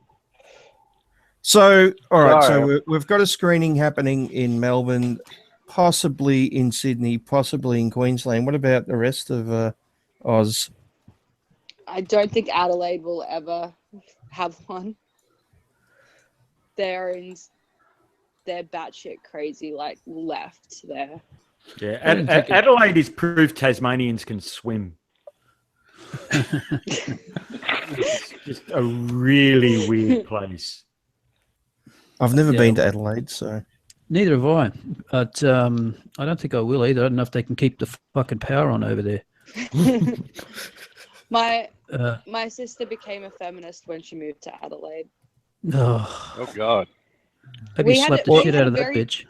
We had a very sane, we've got a very sane family in terms of all this stuff, and yeah, I don't know if it was before meeting her husband or after, but yeah, her and my brother-in-law have both gone out of their way to call me a zealot multiple times because I don't like feminism. What kind of guy marries a feminist and has self-respect? You can't. A pussy. No, you. Well, I was going to say Steve Shives, but you said self-respect after that. Exactly. So that's the catch-all there. Self-respect. Talking about self-respect, do you remember Robert W. Laws, the guy who was going out with Bunsons? I remember. You remember him? I didn't know someone was going out with Bunsen. It was Robert. Bunsons. What happened was that Bunsons asked to marry him and then immediately dumped him. And you know how Bunsons is a massive anti-sex worker? Or And doesn't like sex insane, workers? yeah. And insane, right? And he used to agree everything with her. As soon as she dumped him, he hired 2 hookers. No. So hold on. Who is this guy? Is this Is No God, I believe. Yes, he's had about 28 different names. Yeah, and so now on Twitter he just posts like loads of I think he was sex MRA's exposed at one point, and the wonkiest Joker, I think, was another one he used. Yeah, so technically a mangina got cut, and now he's. I'll give him points though. He went and got 2 hookers at once. Yeah. Yeah. So Yeah. when did this happen? This is a couple of days ago. Oh, really? nice. Because they used to Yeah. do their weird dressing up as the Joker and Harlequin. Harlequin shit. That's just weird. She's got a weird channel. Mm. So Very this was strange. literally a guy who was into feminism for women. For the attention of women. Is there any fucking guys that aren't? I mean, could you be actually a guy, be for feminism, and not be trying to get laid? I mean, is that possible? Oh, Tim, come on. Yeah, Tim there doesn't do are it for the ladies. there are guys like that. Yeah. Yeah. Oh yeah, and Garrett's not trying to get laid. He's just fucking Well, mental. Garrett couldn't get laid if he tried. Oh god. Yeah. That's a bit Those rough. guys are Come on, all fucking. I had a same. nice chat with Garrett. He's not a bad bloke. Oh, he's. Oh, I Hello, hate, what? He's Sorry, So patronizing. sorry, I got a bad line. I've got a bad line. I think I just went through a fucking tunnel. And I'm doing a Okay, hangout yeah. with Tim on Sunday, so you know. Ask Tim, I can handle. Tim, I can handle. ask Mike and Garrett are just. Michael Rowlands, I can't stand. Oh, Michael I Rowlands Sorry, is Mike, if punchable. you're listening, Just but you know, insanely punchable. And Yeah. Garrett is the only person I have ever known to be triggered by the word trigger. I must. But you know, I hate to bring this up, but if Michael Rowlands, he's a special case for me. He is the only man that I would not show proper respect by actually punching him. I'd give him an open-handed slap. Yeah. Well, he does And it make was sense. all he would need. Yeah. Yeah. He'd I will fucking say, cry.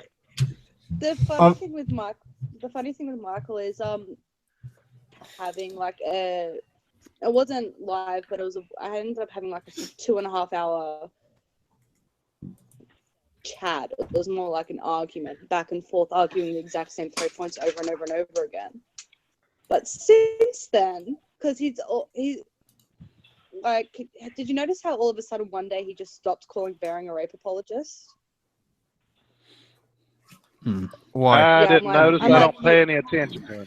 Yeah, I'm Tell like, us you why. need to stop because I asked him to. Sorry, what was that? I've got him on a leash now.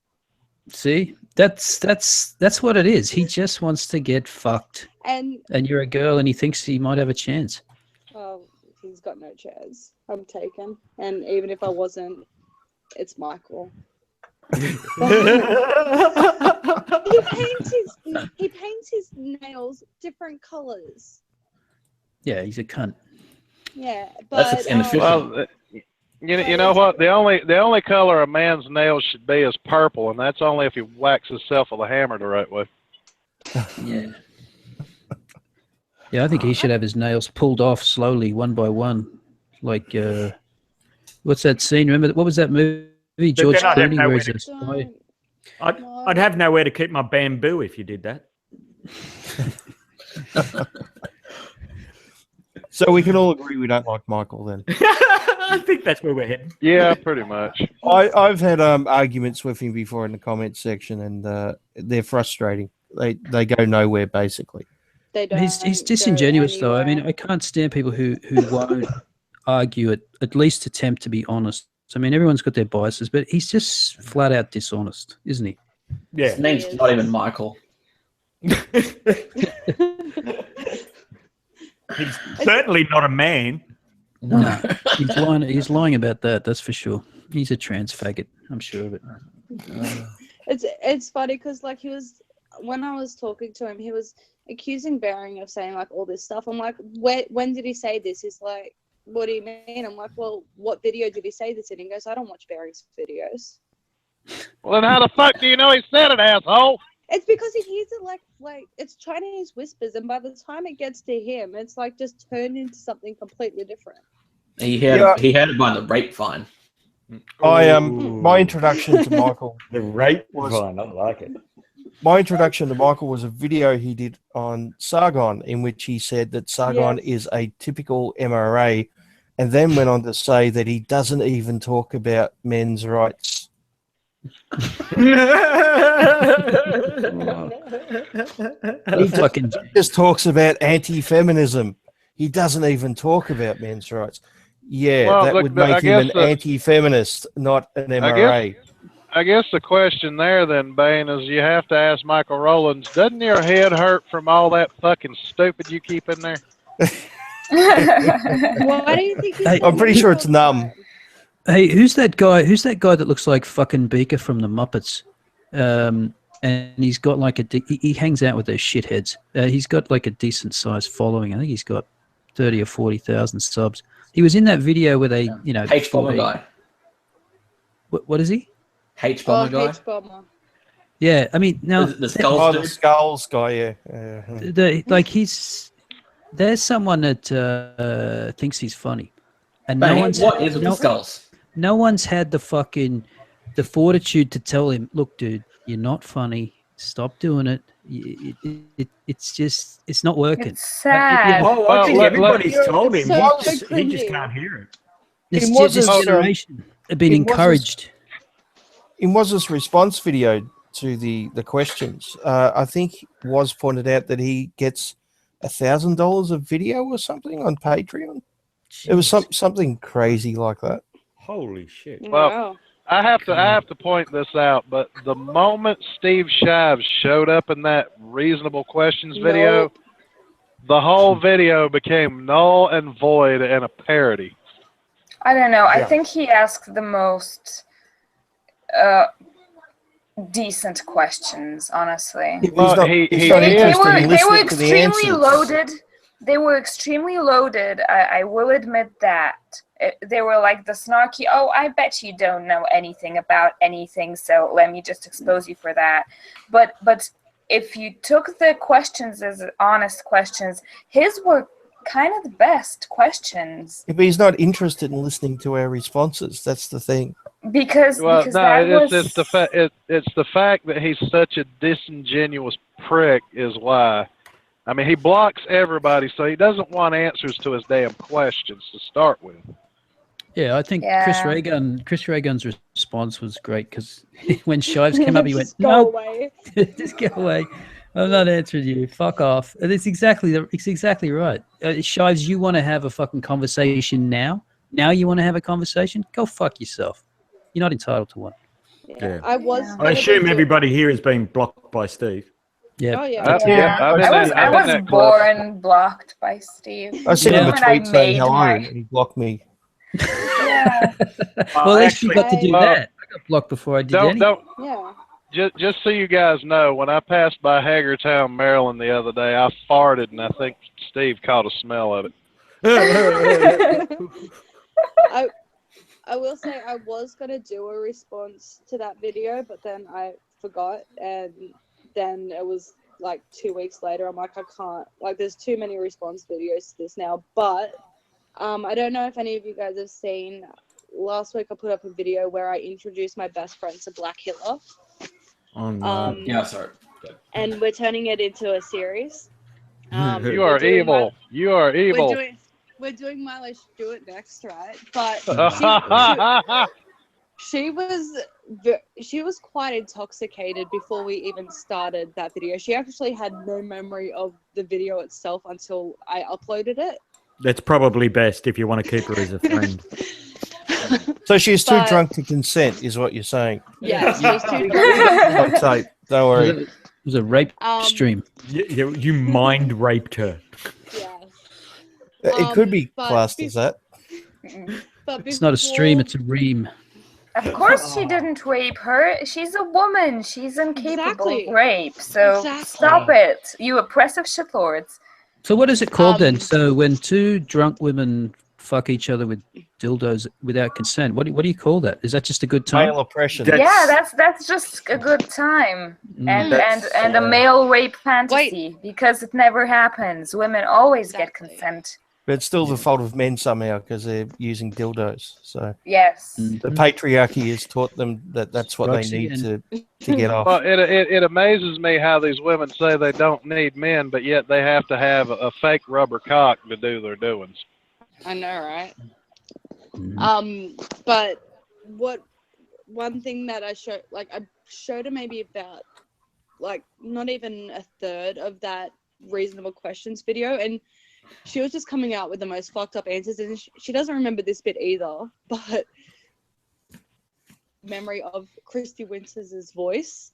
She was mocking it. God. So we're gonna do a response to that as well, where she's just gonna answer the questions, but she's like, can I answer her in her voice, please? I'm like, yeah. And then that is he Irish or something, or Scottish or British or whatever the fuck he is? Moriarty. Yeah, that one. She thought he was hilarious how he couldn't, like, he was very over exaggerated with his arms and everything. So she's gonna answer them all exactly how they. Just half the answers. Just two things quickly. I was just rendering my part 3 to that before, so it should be up in the next day or two. And Oz has posted something in the side chat here. Am I reading that correct, Oz? Yes. So H Bomber Guy gets $1,865 per video. Oh, From shit. Patreon. Well, that explains why he can be such a lazy little hipster prick. And yet, apparently, we're all in this for the money. Yeah, apparently. That's the only reason we're anti-feminists, apparently. Well, now, Bane, would it make you feel better? Would it make you feel better, Bane, if I said I don't monetize anything? I don't have a Patreon. I have none of that. I'm not in this for the money. Well, I'm not making definitely a living not out in of it, this. that's for sure. Yeah. I do appreciate I'm my Patreon, so.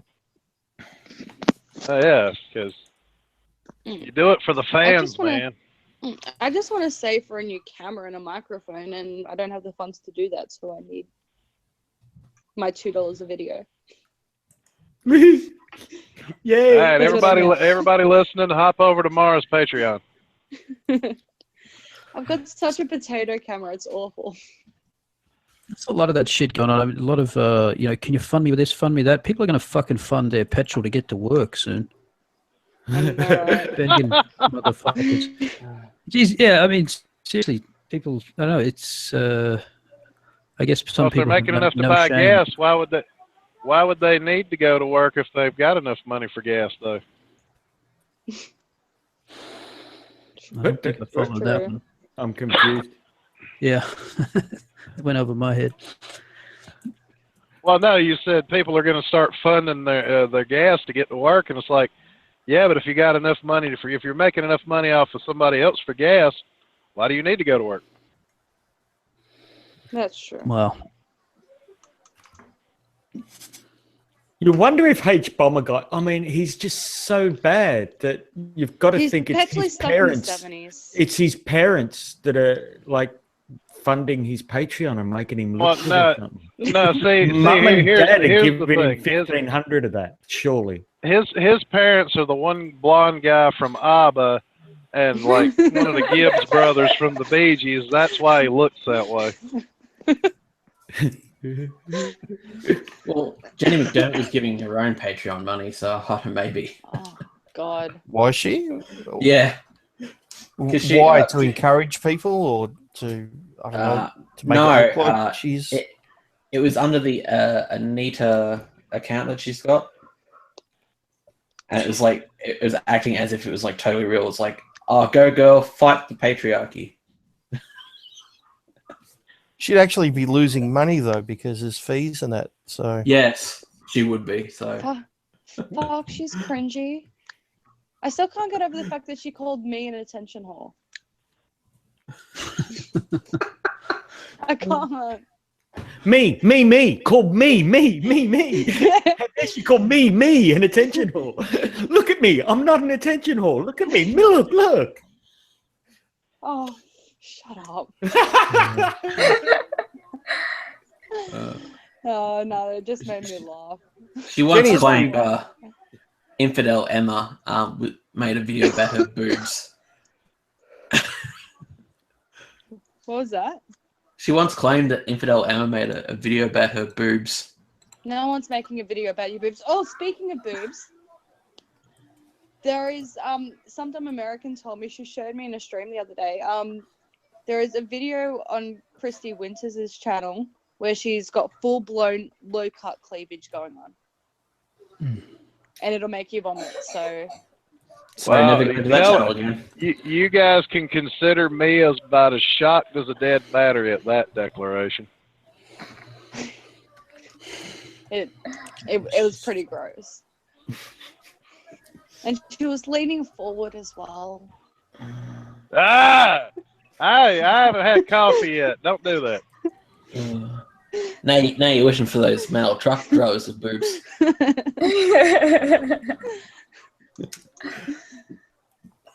Oh, so gross. You know, you could do what Kevin Logan does. He's still waiting for $100 to buy a new camera. Just films everything through Google Hangouts now. Oh, bless him. Kevin's, come on, the guy's obviously touched. Oh, That's all you can say about it. He's just touched. I still can't get over the video he did. I think it was about both Shu and Skeptic, where like he clearly filmed it over a matter of weeks because his hair and beard changed lengths multiple times. Okay, you guys have just got a visual image in my head that I should be angry about, but no, I'm going to share it. You guys are talking about Kevin Logan. Now I'm just imagining him wearing makeup, wanking in a corner with a picture of Jenny McDermott to the song I Touch Myself by the Divinals. You're welcome, YouTube. I'm sure that's happened numerous times. Well, not anymore because they're not friends anymore, but... That was you managed to ruin Australian music as well, you bastard. No, I haven't ruined it. This guy's done over 400 videos and he's got 3,700 subscribers. He should be fucking ashamed of that effort. That's awful. Well, part of that is they all mirror each other's videos. But you also got to remember a lot of Kevin's subs would be people like us who just keep an eye on him. I'm subbed to Kev just to see what he's up to. I don't want to give him any more encouragement. I'm cruel. I actually just shortcut. I won't sub to those guys, but I go and check their channel every day. But there's no way I'm gonna give him the honor of actually giving him a sub. No, fuck him. I've got my little spreadsheet. You know.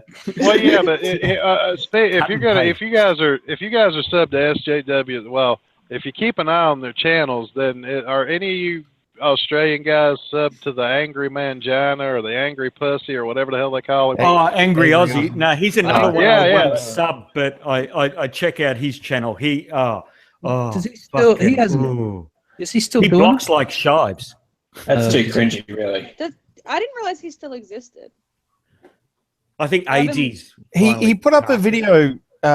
When was it? I think it was late last year or early this year, in which he spoke calmly, and he said something about having a reasonable discussion and blah blah blah. So I had a conversation to David from Men's Rights Melbourne on Skype, and I said you should get in contact with him and see if you can do an interview with him, because he's actually talking quietly and reasonably and asking for a conversation. And I think his response was "fuck off." So well done, Angry Aussie, for being a hypocrite. Why can't we have a conversation? Fuck off. I see he's turned his subscriber count off. Oh, has he? Yeah. Angry Aussie has. Yep. Must be going He's down. really a one-trick pony, isn't he? I mean, he just gets on, he screams and swears. Oh my God, he has too. Well, everybody used to pwn him for how sad it was.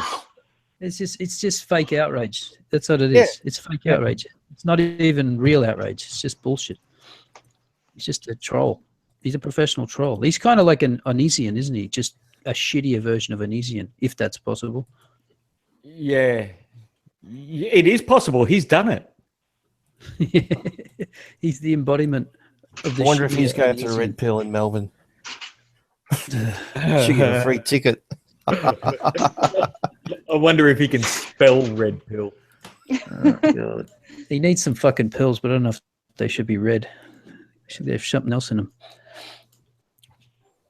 Put him to sleep. That's dark. You know, Dark. but, True. You know, it's true, the but whole dark. thing about the angry Aussie, he kind of entertains me because he does seem like he's just he's trying to make a gimmick out of being an angry midget. Yeah, he's just horrendous, and he's just before he blocked me, obviously, because he blocks fucking everybody that argues with him. But he did a video with his mate AG, and it basically went along the lines of how AG wasn't getting the right medical care, and how medical care. You know, this is in Australia where we have fucking universal health care, and his AG, his drug addict mate, was getting free health care, but it wasn't good enough, apparently. His little friend reminds me of what would happen if one of the bushwhackers from the WWF way back in the day got on drugs and went south. Yeah, that's pretty much it. He's putting out. I'm looking at his page now. He's putting out a lot of content, isn't he? He's got a video every day in the last 7 days. But let's look at the view numbers: 350, 270, 350, 450, 390. Jesus And Christ! that's around, why he's turned his sub count 40 or 50,000 subs, didn't he? On He never Social had more than Blade, like 3,000. I don't think. on Social Blade, it says 29,000. Oh, really? But then it says 29,000 for every single day because he's turned it off, so you can't see it, obviously. So he must have got up to 30,000, I guess. Shit, but that would have been 29,000 people trolling him, surely. No, he's been on YouTube for a long time, so Yeah, but he's been think we shit for a long time. yeah, no, we no, go but back that's the thing. If we go back, he probably had a lot more views, did he? I'm guessing. I'm scrolling down he now. used to have a lot of views, and people got sick of the same thing every day. Yeah. Wenger Fat Friday. What I'm not giving a fuck about, that I'm about to spend the next 15 minutes telling you how much of a fuck I give about it. Yeah, and I've screamed the word "fuck" 50 times. Well, actually, yeah. So, just looking, he's been making videos since 2011, and he was getting 1.5 million views a month, and now he's down to fucking 50,000 views a month. What a Well, and disaster. I got a little bit of advice for a little Mr. Angry Aussie there. And anybody in general, if you're going to use the word fuck that often, make it like a real fuck and make it at least marginally entertaining. Yeah. You got to think like a comedian. If you can say the joke without using a swear word, then that's what you should do. Fuck should only be used if it intensifies or makes it better. Otherwise, you leave it out. Yeah, The joke itself shouldn't be the word "fuck." No, it was like I said earlier. I was watching Life of Brian again, and it's only used in that movie twice, where he says, "All right, now Messiah, fuck what off. should we do? Fuck off. How should we fuck off?" And it's hilarious. Well, you guys do realize the whole reason why I call Jews Red Sea pedestrians is because of that movie, right? Yeah. Monty. So who haven't we shat on the other side? I think we're going through. How about Lacey Green? How about Lacey? Is Christy What's she Winters doing? the smuggest bitch on the planet? Oh Yes. Oh, God. Thank you. If you guys want to see somebody properly shit on Lacey Green, watch Satirician's last video. It was hilarious. It was. It was hilarious. He's just. I assume such a she recovered fucking from. cunt. I assume she recovered from the loss of subs. She had a month. She hasn't. She's just turned around the last couple of days. I noticed she lost about 20,000, which is nothing when you got 1.5 million, I suppose. But she just started turning it around again. Yeah, but for a narcissistic peckerhead, that's a lot of subs to lose. It is. Yeah. And she removed her video. Oh, Her did she? response video. Oh yeah, that left. That went after as soon as her sub count dropped below 1.5 million, which it is still under, because she was at 1.5 and about 20,000. Now it's 1.495. She wiped that video that she made where she's sitting in the car. That's no longer there. Oh, really? Yeah, that was. These women are so predictable. She went straight into "I'm a victim" mode, didn't she? Straight into "I'm a fucking victim." Oh, I feel sorry for me. Things going on with my life. No one cares, bitch. Yeah. You're fucked up. I'm going to sit in a car and almost cry because Philip DeFranco said something nasty about me. Yeah, you pathetic. Yeah, because he was a right winger. You empowered fucking woman, you. Learn how to law. Learn how to But life. honestly, when she wrote "Learn to Law," I swear I lost like 20 IQ points just reading that. It was just the because most today retarded we fucking- science and stuff.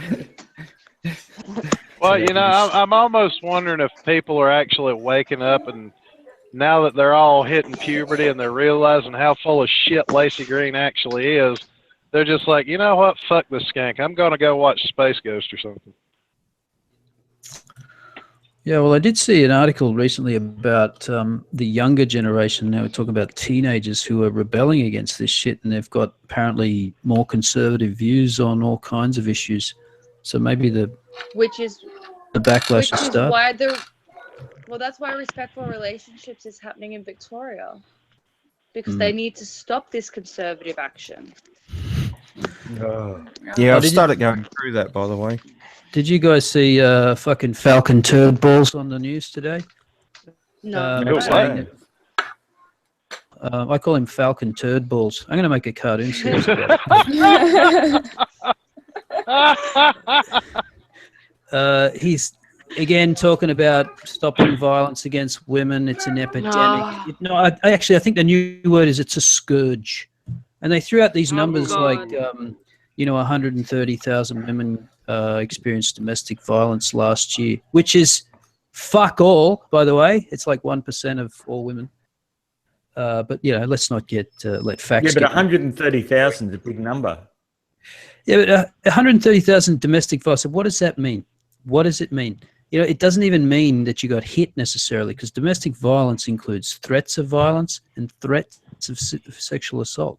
You bring up a very interesting point, because often when we bring up male victims of domestic abuse, what we hear the opposition say is, "Oh yes, but it might be someone throwing something at someone, but not necessarily hitting them, or using bad words or something like that." So when we think of female victims, we think of someone being physically abused, but when we try to talk about male, when we try to talk about male victims, it's we get, but there's other things as well. It's usually not abuse. It's well, did you see what was handed down to the courts the other day for recommendations in legal proceedings, that now prolonged staring can be considered domestic violence. The silent treatment. So I think I said this in the stream with Mara the other night.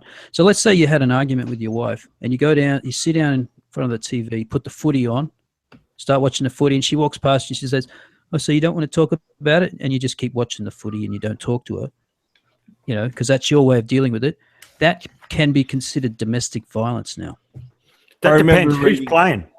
I remember reading a thing years ago from a university. It had a list of things which were domestic abuse or domestic violence, and one of them was using logic in an argument. Yes, I think I remember that. No, But like on the silent treatment thing, if that does say become legally domestic violence. Can you imagine that? Like, like me and my partner just have a fight. He won't talk to me, and I call the police. I'm like, I'm experiencing domestic violence right now. Okay, what's happening? He won't talk to me. What's up with you scrubs? You still getting your violence domestic? I get mine imported.